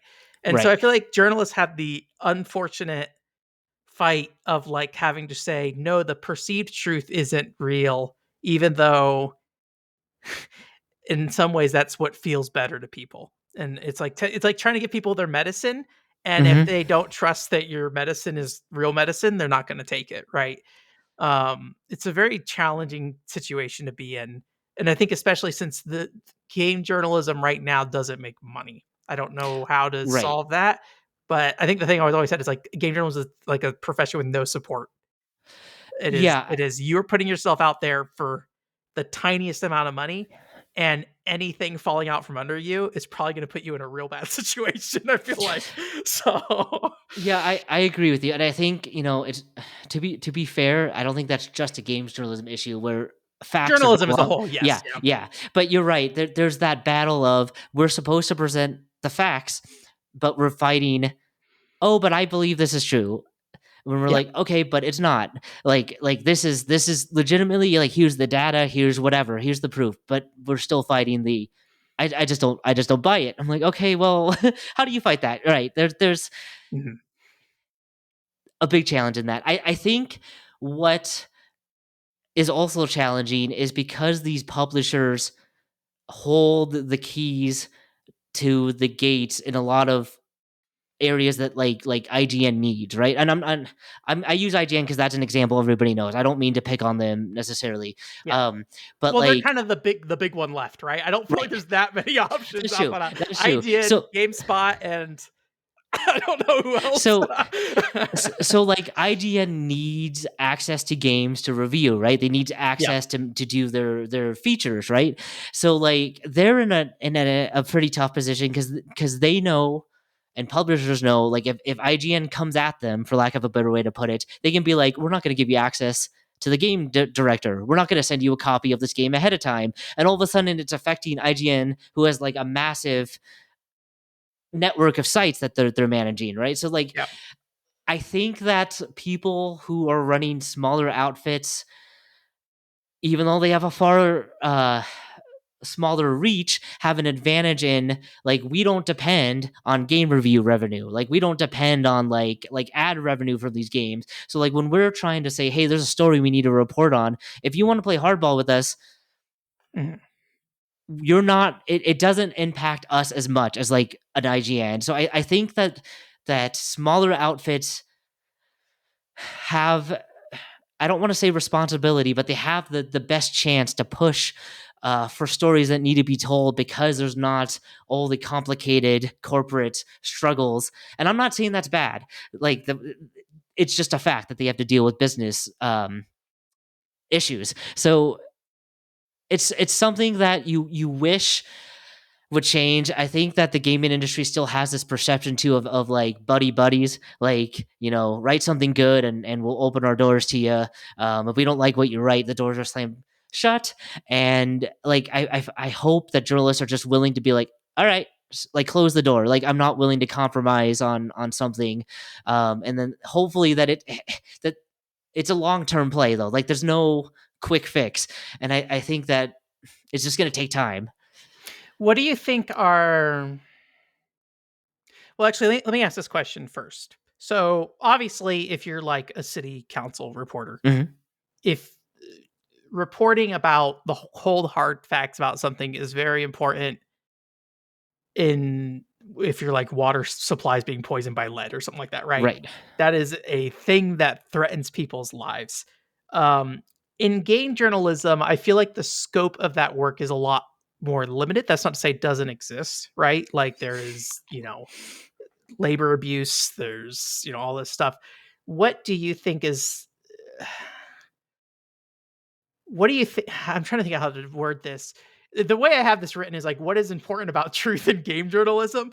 But that's Yeah. not really the scope of the question, I feel like. I think I'm really asking like there are going to be times where you have to have that discussion, and those are going to be very important times when it's going to matter, right? Mhm. When it comes to actual people getting hurt. But like generally outside of people getting hurt, what do you think is the importance of truth in game journalism, if that makes sense?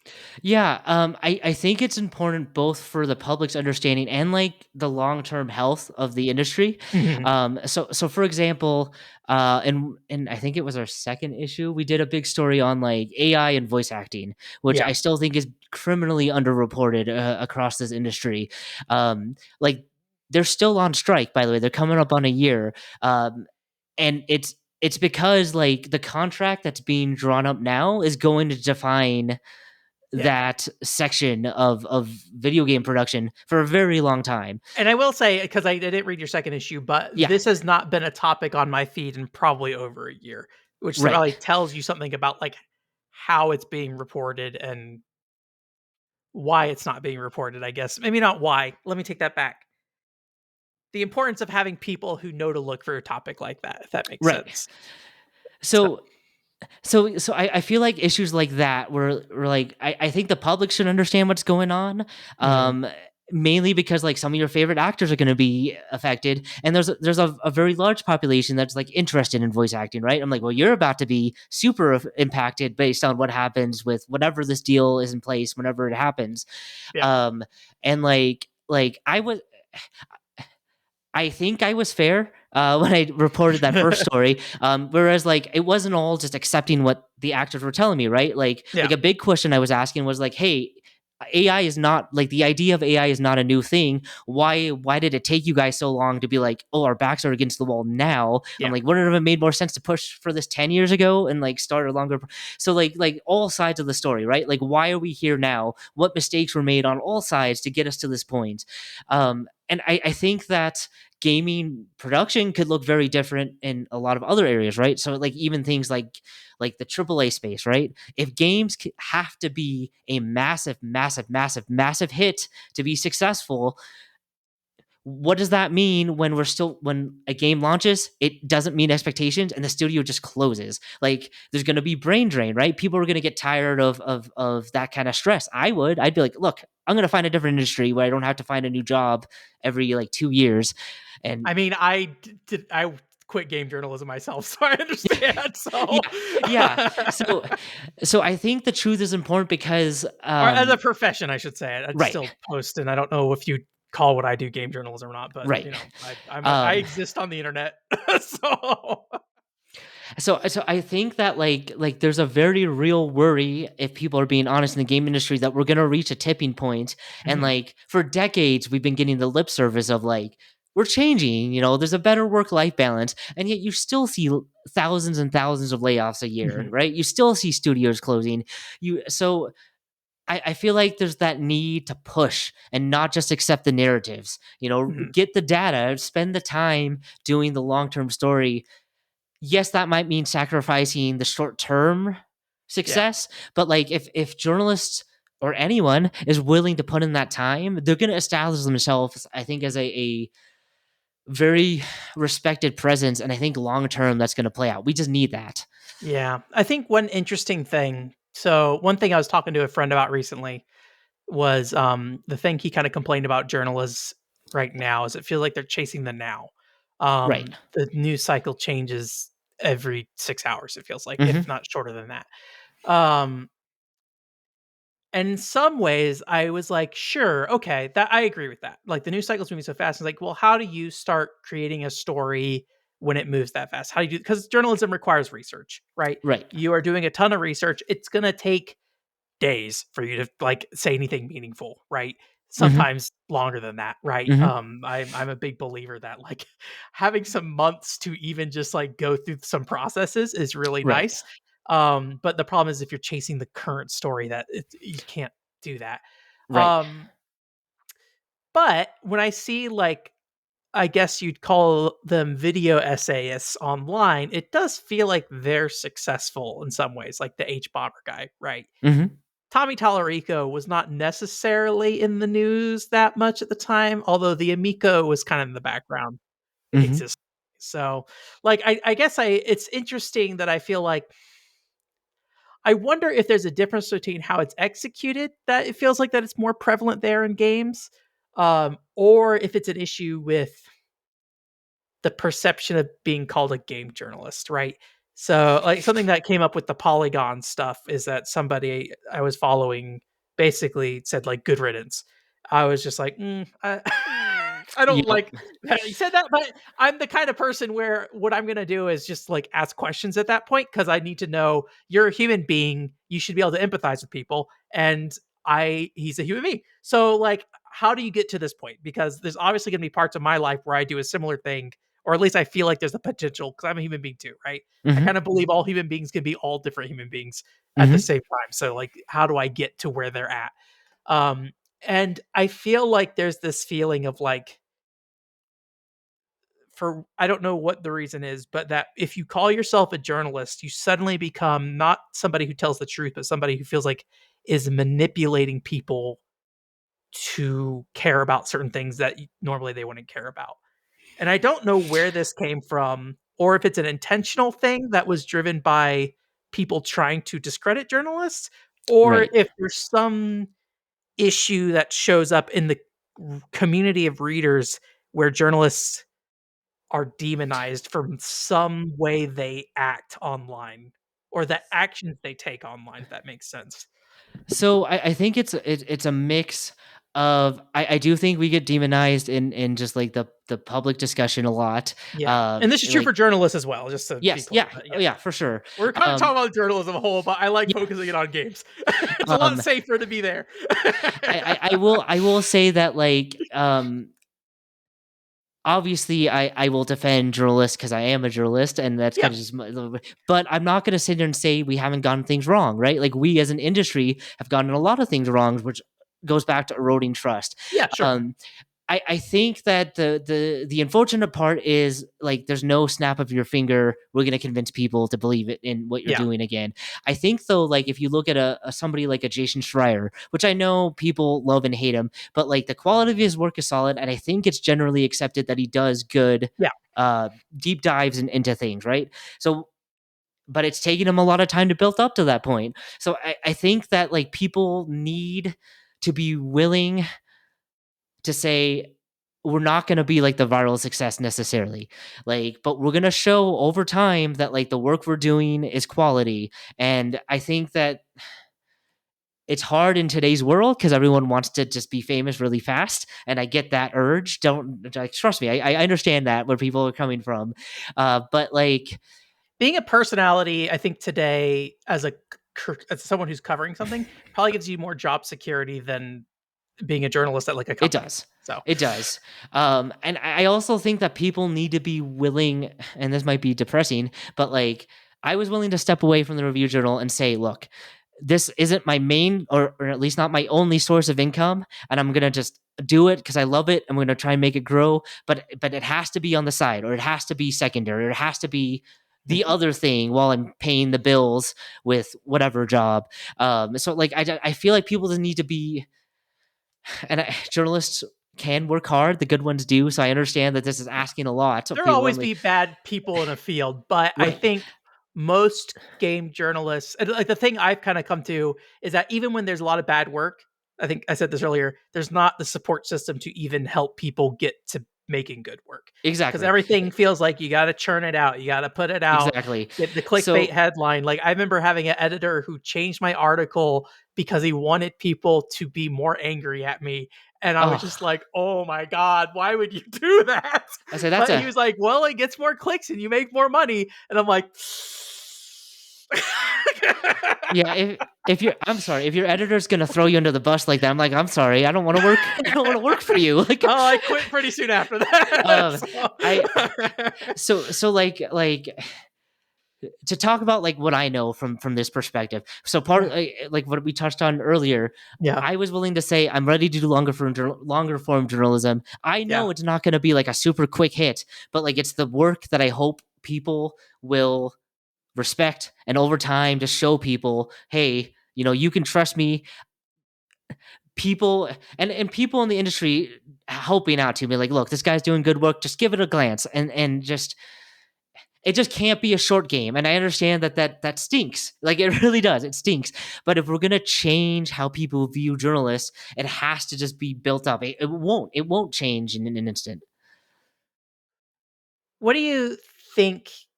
Because I do feel like, we've had game journalists writing for a really long time. Yeah. So, obviously, Jason Schreier is a great, like, I feel like exception of people who Yeah. might be respected. I feel like Jason Schreier shows up in places I wouldn't expect him to in terms of Yep. coverage at times. But I do feel like there's a lot of people who have been around and they still get kind of shoved to the side, even if they're Yep. doing what I would say is good work. Do you feel like you have any insight into what prevents the normal person from trusting you, if that makes sense? Or maybe I shouldn't say the normal person, Yeah. because when I think about video games and video game culture, I'm thinking about online people, to be Yeah. very clear. Because normal people probably don't talk about video games on Twitter. But I think this comes into role. Like, I think part of, I mean, I to get into the more political side of things, like, I think a lot of stuff is happening where journalists are being thrown in the bus in the public eye as a whole, Right. even to a greater audience beyond just the gaming scene, right? And I feel like there's like this some core issues. I don't know if it's like an institutional thing, because one thing I backed off when I was talking to Luis Agos Vivas about this was like, both of me and him went to college for game journalism or writing. I don't remember if he went to game journalism specifically. And in some ways, I think people view that as a negative. People are like, oh, you went to this place and now you think you're above my opinion. And it's like, and I guess like there's other issues with like experts and people not trusting experts and stuff too. And I feel like I don't know what the core is of like why people don't trust game journalists Yeah. sometimes. So Sorry, I know it's a rambly no, you're ass fine. question. I'm trying to like form these questions as I go through because I don't necessarily know. I'm kind of going freestyle right now. You're So totally fine. You're totally fine. So speaking from like my experience, I yeah, am of it seems weird for me to say. I don't because I don't feel that old yet, but I am from a generation of journalism where we were taught like the story is the focus, not our personality. So yeah, like when people have grown up in a culture where they want creators who are like showing all the personality, yeah, it's a hard transition for me, and I think it's a hard transition for some journalists to be like, oh, so to get people to trust me, part of that has to be opening up a little bit more. When we've been taught for years and years and years, we shouldn't be any part of the story, right? Like the work should be the story. I should just be in the background. Whereas that's probably not feasible anymore. Like you have to step a little bit into the limelight, knowing that there's that fine line where you don't want to become the story. But like in other fields, serious journalists are appearing on like cable news, doing interviews and like talking about issues. So I think there's that balance that games journalists, at least that I struggle with, yeah. where like, man, you have to put yourself out there at least a little bit because the old standby of like the quality of the work is great, but like people want to see you a little bit. I think there's a like seeing a face is weirdly important sometimes. Hmm. Like you could say the exact same thing, and maybe this is maybe even more true now with AI, even though obviously there's video deepfakes. But the feeling that you can recognize somebody as like a human being, Yep. like one of the things. Sorry, I keep bringing up the Luis Agos Vivas podcast, but he was talking about Grand Theft Auto 6 in the context of global warming, and in my eyes, if I saw that article headline, I probably would have assumed this seems like a stretch. Um, but when I talked to him about what he thought or why he wrote that story, it made so much more sense. And I was like, oh, like I understand what you're trying to say.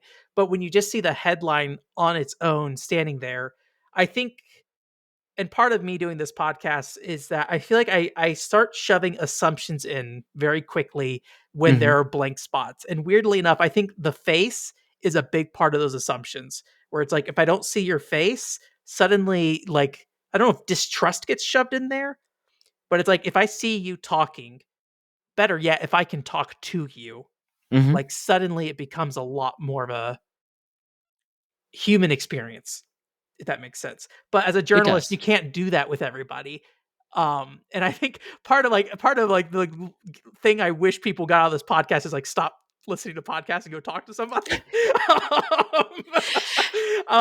Because I think that's like a really valuable thing is like to have that face to face interaction with somebody, or at least as best you can, right? We're talking over a Hmm. video call, because that suddenly just makes the experience a lot more whole. And I feel like with game journalists, they have a problem being whole online. Um, Right. and where personalities are out there nonstop, you can see I'm streaming 8 hours a day talking Yep. about whatever. Here's the latest thing. And I think game journalists don't want to get involved with that. And there's a good reason why, because it's junk content. Right. No, yeah, I shouldn't say junk, but it is the day to day stuff that doesn't matter. And I've kind of, in some ways, personally insulated myself from that because I don't like that conversation. But I think that's Yeah. my view of it is like you don't seem like a whole entity online sometimes if you are a game journalist. Yeah. Yeah, Yeah. And you know the ironic part is a lot of that is by design, right? Like for years, Yeah. I was very guarded about what I would post on social media because I'm like, look, I don't Mhm. want people to know where I stand on an issue. It's not my job to preach what I feel like I should tell people. It's my job to present a story. And like obviously, as we've seen the massive shifts in how people interact and on social media, Yeah. it's something that like to this day I don't know what the answer is like for a journalist. I'm trying to like stumble along I guess as I go and figure out ways to interact with people. Like to be honest, it's part of the reason why I like doing panels because it gives me a chance to get in front of crowds. Yeah, I can yeah, like yeah. talk to them like in like just in the hallways. They can see that I'm like a normal person like so like stuff like that. um I think the that thing that I've maybe come to a conclusion on maybe, and I don't know if I've actually knew this before now, is that I think in my head, what I view in my what is important to me to put out there in the world is to help people think like journalists. Mhm, And I don't know if that is what everybody wants to do, but I feel like there needs to be a better understanding of like how to suss out truth that mhm, you need to be able to do on your own. Cause I feel like part of the problem, maybe this is getting back to like why people distrust game journalists, is people, including myself, don't like being told something and to believe it, right? yeah, Ooh, let me take that back. Cause a lot of people do that.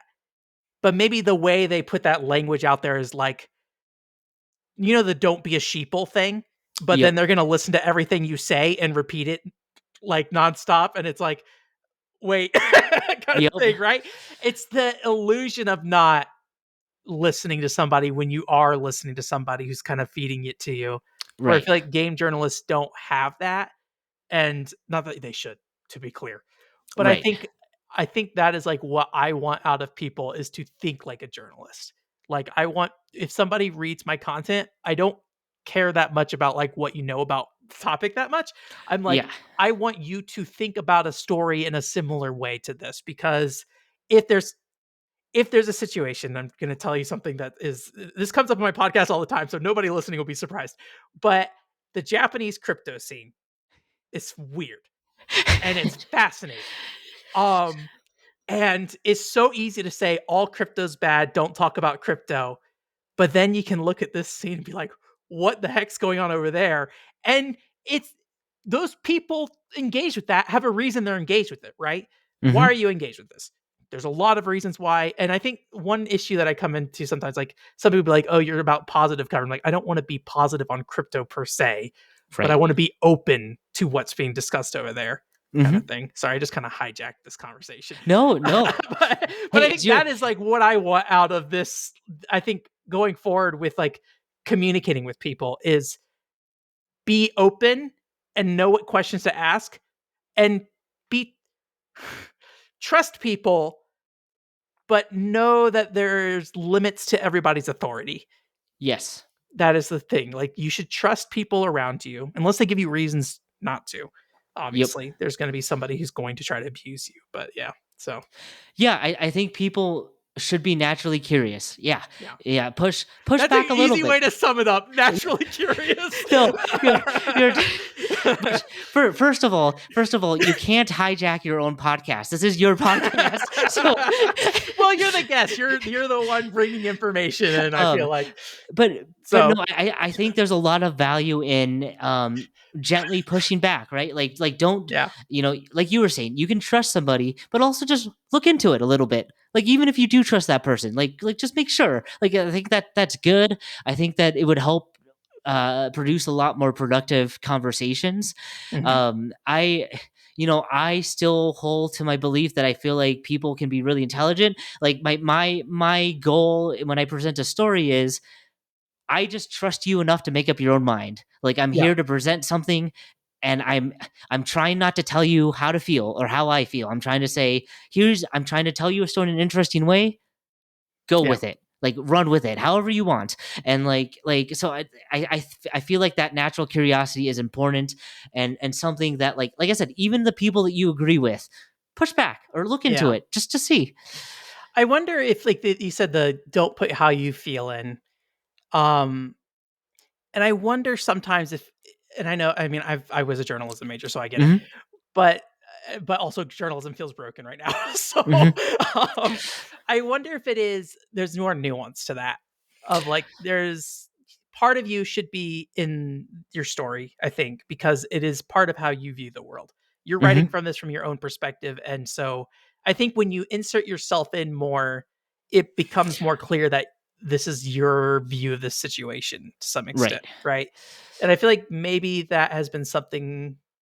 I don't want to say it's missing because I do feel like there was a lot of that stuff when I was in college. Like the kids around me were way more kids. I guess they're kids. We were all the same age at the time, but in my brain, they're kids now. But I think they're a lot more expressive in the writing. Where I was very much the guy to be like, "This is what it is." Blah blah blah blah blah blah blah. Right. Like I learned to write through news writing is what I did. Hmm. So it was very much, and I feel like I've struggled, but I have learned a lot from inserting myself into stories more to flesh out what a story is, I think. Yeah, so I will say, like, because I like to do more long form stuff, Yeah. like naturally how I frame a story is gonna say something about me. So Yeah. like I love to craft an issue around like a narrative. Like that's just my style. So Yeah. like how I craft it, what narrative I choose, yeah, you're gonna get that. I think what I mean is like um I don't want to be like to go back to like the actor strike, right? Like I never want to be in a position where I'm like support them. Like I believe they're right and these companies are evil for this. Support the actors, right? I want to Mhm. present a point of view where they're going to say that, but like I also want to give the chance to the other side. So like so maybe not like a lack of personality, but being willing to expose all sides of a conversation, I think, is maybe a better way to put it. Even as your personality and how you write it or how you present it shows up, I think it's important that you're not just closing off the conversation to whatever you believe, because you're not doing anyone a service. And there's always two sides to a story, right? So like Yeah. even if it's the other side, to at least offer the chance to be a platform for them to respond. I'm curious if I 100% agree with that, but I think I don't know right now. I think it's interesting though. I think I have, because I haven't been engaged with journalism for so long, my idea of like what I view journalism to be has wavered a lot. Okay. And like supporting other people is something that I think is part of what I think that has become a bigger part of what I do now, where it's like I do, not that I want to say that like blanket shut out say all corporations are evil, because corporations are people and they're made up of people. Not corporations are people, sorry. Corporations are made up of people. Let me Yes. get that side. And they all have their own incentive structures and all that stuff. And so like yes, it's a whole other thing. So anyways, I don't really have a real thought So on that right now, but I think is an interesting, I guess, bring back to me, because like I think y- sometimes I'm like, I would like to help this person. Like when I look at a game and I think it's a cool game, I would like to help this person get this game to more people. so I'm not invested in the financial side, but I am interested in supporting them, if that makes sense. So it's weird. yeah, I think I will say so like what you choose to write on, there's implicit support, right? So Yeah. like an actor that I feature, or if it's a game developer that I feature, I think there's implicit support being like, hey, look at this game. Yeah. So Yeah. I think the nuance there is like on a complicated issue, even if you're there just to push back on what one side's saying, Mhm. I feel like there's a way to do it where you're not coming off as like attacking because they're just going to shut down, and then that conversation is not valuable for anyone. Yeah. Yeah. So I think what I mean is like the nuance there of like I want people to know that even if I disagree with you, I'm going to have a conversation with you. I'm Yeah. not Yeah. going to Yeah. come out and be like, dude, you're just wrong. I'm going to like push you on things. I'm Yeah. going to come with like research done and that stuff, but I'm not going to be like, I'm just going to shut you down and I'm not going to let you say anything or anything like that. Yeah, because I view the term activist journalist like as a negative, in my opinion. Yeah, Like that is something that I would not want to be, right. but I do think there's like something about supporting the humanity of a situation, if that Right. makes sense. Yeah. So So so I do think like especially with like the magazine doing, right? Like if I'm featuring a developer, I think there's implicit, hey, I want to help you, even if yeah, I'm yeah, not yeah. outright being like, I'm here to help. Okay, we probably agree then in that case. I do want to ask you because, and this is, I know we're getting close to 2 hours, so I want to respect your time. Um, on your Kickstarter, Yeah. you say the term as gaming evolves. gaming journalism must evolve. What does that mean to you? Yeah, I think that the valuable journalism has to break free from uh the new journalism has to break free from the daily news cycle. Like there are always going to be those sites that are going to do it the best because they have a giant reach, they have a daily operation. People like journalists need to adapt to how people take their news, Hmm. whether it's through video, whether it's through podcasts, whether it's through written form. I, the one thing that I've always said throughout my journalism career is there has not been a website or a publication that has used multimedia to tell the whole story together. There's been stories that have multimedia elements, but they say the same thing. Like I would love to see, the an article kind of lead into its strengths, which leads into listening to like an audio story and what it can do the best, which leads into a video and what it can do the best. Yeah. Like I don't think we've reached that in like any form of journalism, let alone games journalism. And I just think as people, obviously their habits are changing. Like journalism cannot sit there and go, what worked 10 years ago is what we're sticking to. Like we have to be willing to adapt. We have to be willing to try radically different things sometimes. Hmm. And like there are ways to uphold journalism standards in new formats. There are. Like you just have to figure it out. Will there be bumps in the road? Yes. But like it can be done. I firmly believe it can be done. I think you need people willing to take those risks. Are you starting a TikTok soon? I am. I am actually. I am. I've been playing. Okay, I've been playing around with a personal TikTok, trying to get used to the format, and there will be a company TikTok, so to speak, very soon. um, in supporting that vision of gaming journalism evolving, what do you think is most important for readers to do that? Like, obviously, you have your magazine, and Mhm. if people want to support you, buy the subscribe. I think it's a subscription, right? It I think is. you can buy the latest one, but you can subscribe to get all of them. Is Yes. that right? Okay. Yes. Uh, Yep. I so I would say that whoever you support, whoever you think is doing quality work, mhm. um, and it sounds cliche to say it's not that like the work is not free, but like the alternative, like we touched on before, is they're gonna quote sell out, as Yeah. people like to say.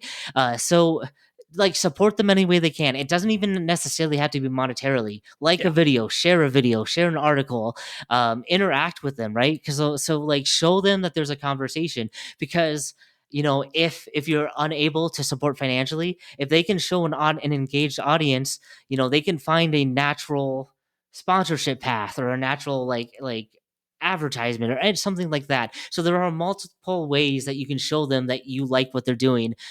Just passively reading or watching or listening, I don't think is good enough anymore. Like I don't like they need multiple stats. So just be willing to interact however you can, and be vocal about it. I think some of it is people just get frustrated and they get burnt out and they don't think like the needle's moving fast enough. And words of encouragement go a long way. I know that that's helped me greatly in my past. And uh, sometimes a simple "Hey, man, keep it up" Yeah. can come at like the right time when you're at your lowest, like that, like a simple thing like that. You don't know what's going on in their shoes, so like even something as simple as that can be a game changer, if I Yeah. could say that can have a far bigger impact than you'll know. Sometimes like it's just really nice, like on my YouTube channel I have a personal podcast that I do separately that's just Hmm. me rambling to myself about Japanese crypto or something, some garbage. But sometimes it'd be like, hey, I just found this podcast out of nowhere, it's pretty good, thanks. And it's like, oh, I appreciate that. Thank you. Yeah. Because otherwise I don't know who's listening, I'm rambling to myself, like I'm not even talking to somebody on that podcast, I'm talking to myself essentially. And I get value out that, don't get me wrong, but Hmm. like, sometimes it's just like, what am I doing? Like, does anyone care about this garbage I'm talking about? And usually when I go and ask people, they'll be like, oh yeah. But I don't get that super a bunch and I don't make any money really from it either. Right. So it's like hard to know with that stuff.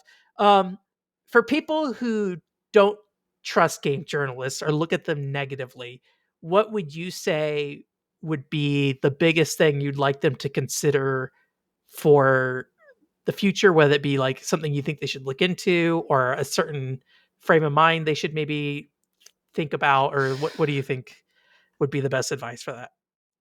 or maybe the best thing for them to challenge themselves with. Yeah, I will say that I know that finding quality work is difficult, right? So, Mhm. like, the downside of all the layoffs we're seeing is, as more and more people start their own things, it's just tougher, right? Same thing with indie games, right? The more developers there are, the harder it is to stand out, the harder it is to necessarily find somebody. But there are people, right? I think if you're willing to look, you can find people who have a track record of work that will appease how you take it and like how you like to hear or learn more. I would say, you know, good journalism is meant to be challenging. It's not an attack. Good journalism is should never be like an attack on you, or it shouldn't like feel like an attack. It should be, hey, this is happening. Here's the proof. Um, be open to that, right? I think too that the overall health of the gaming industry will be greatly accelerated in a positive manner if journalism flourishes.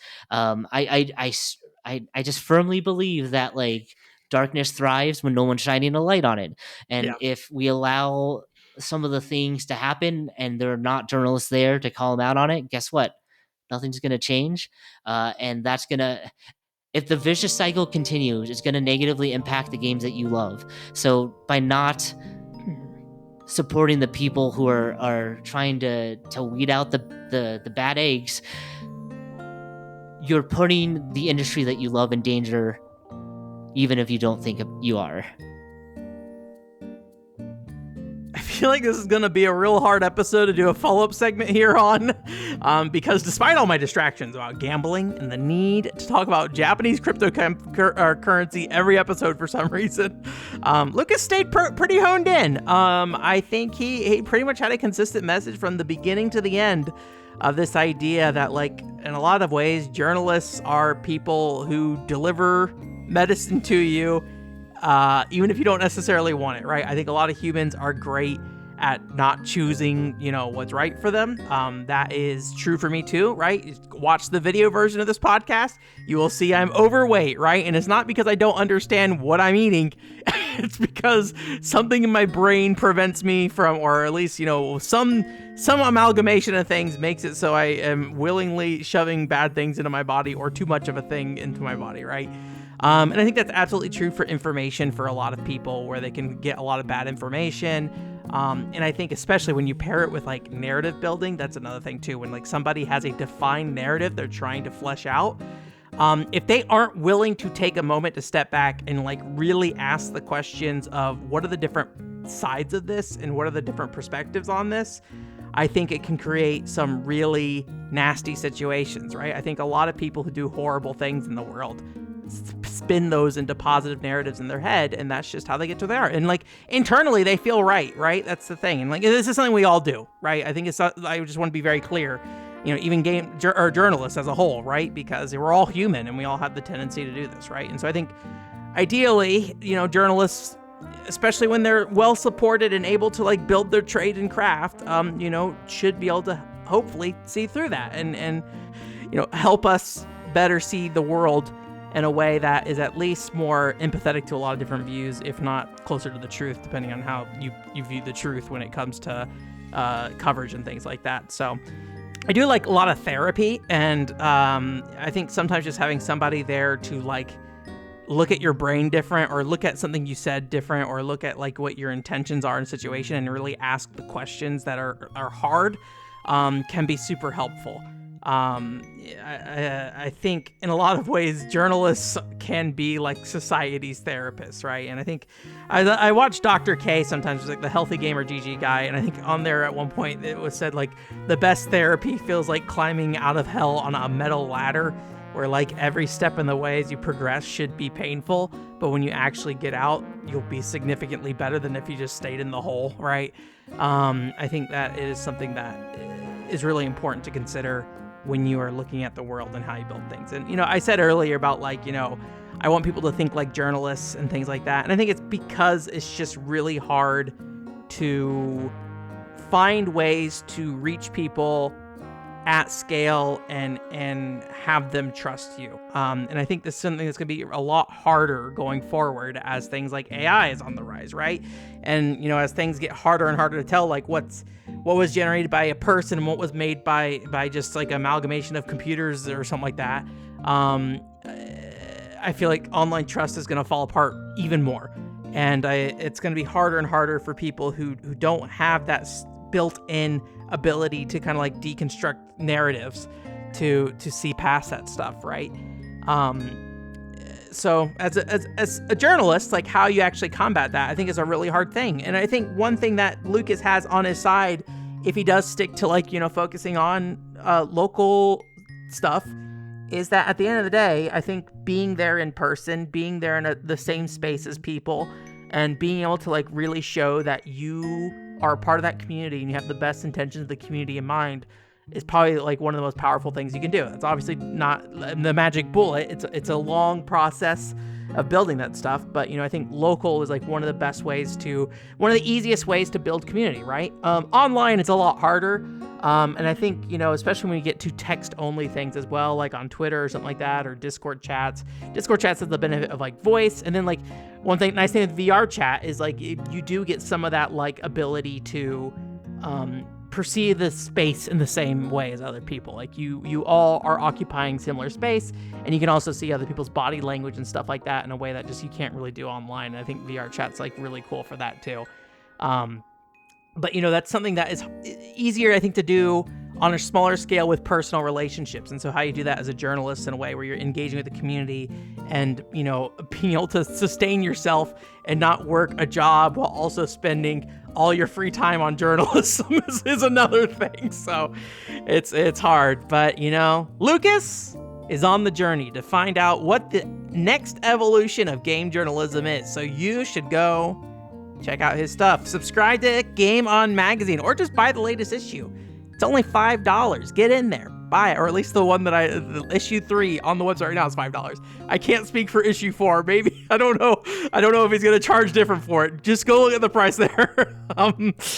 Just as a quick heads up, though, the July issue did end up getting delayed. But thankfully, I think the content in Game On Magazine is pretty timeless. So I would definitely say feel free, if it's not up there yet, go check out issue 1, 2, and 3 as well. And I think at the very least, even if you're not local to Vegas, I think they're really cool topics if you're interested to know just about some of the more human elements of how video games are integrated into, a local culture kind of thing, right?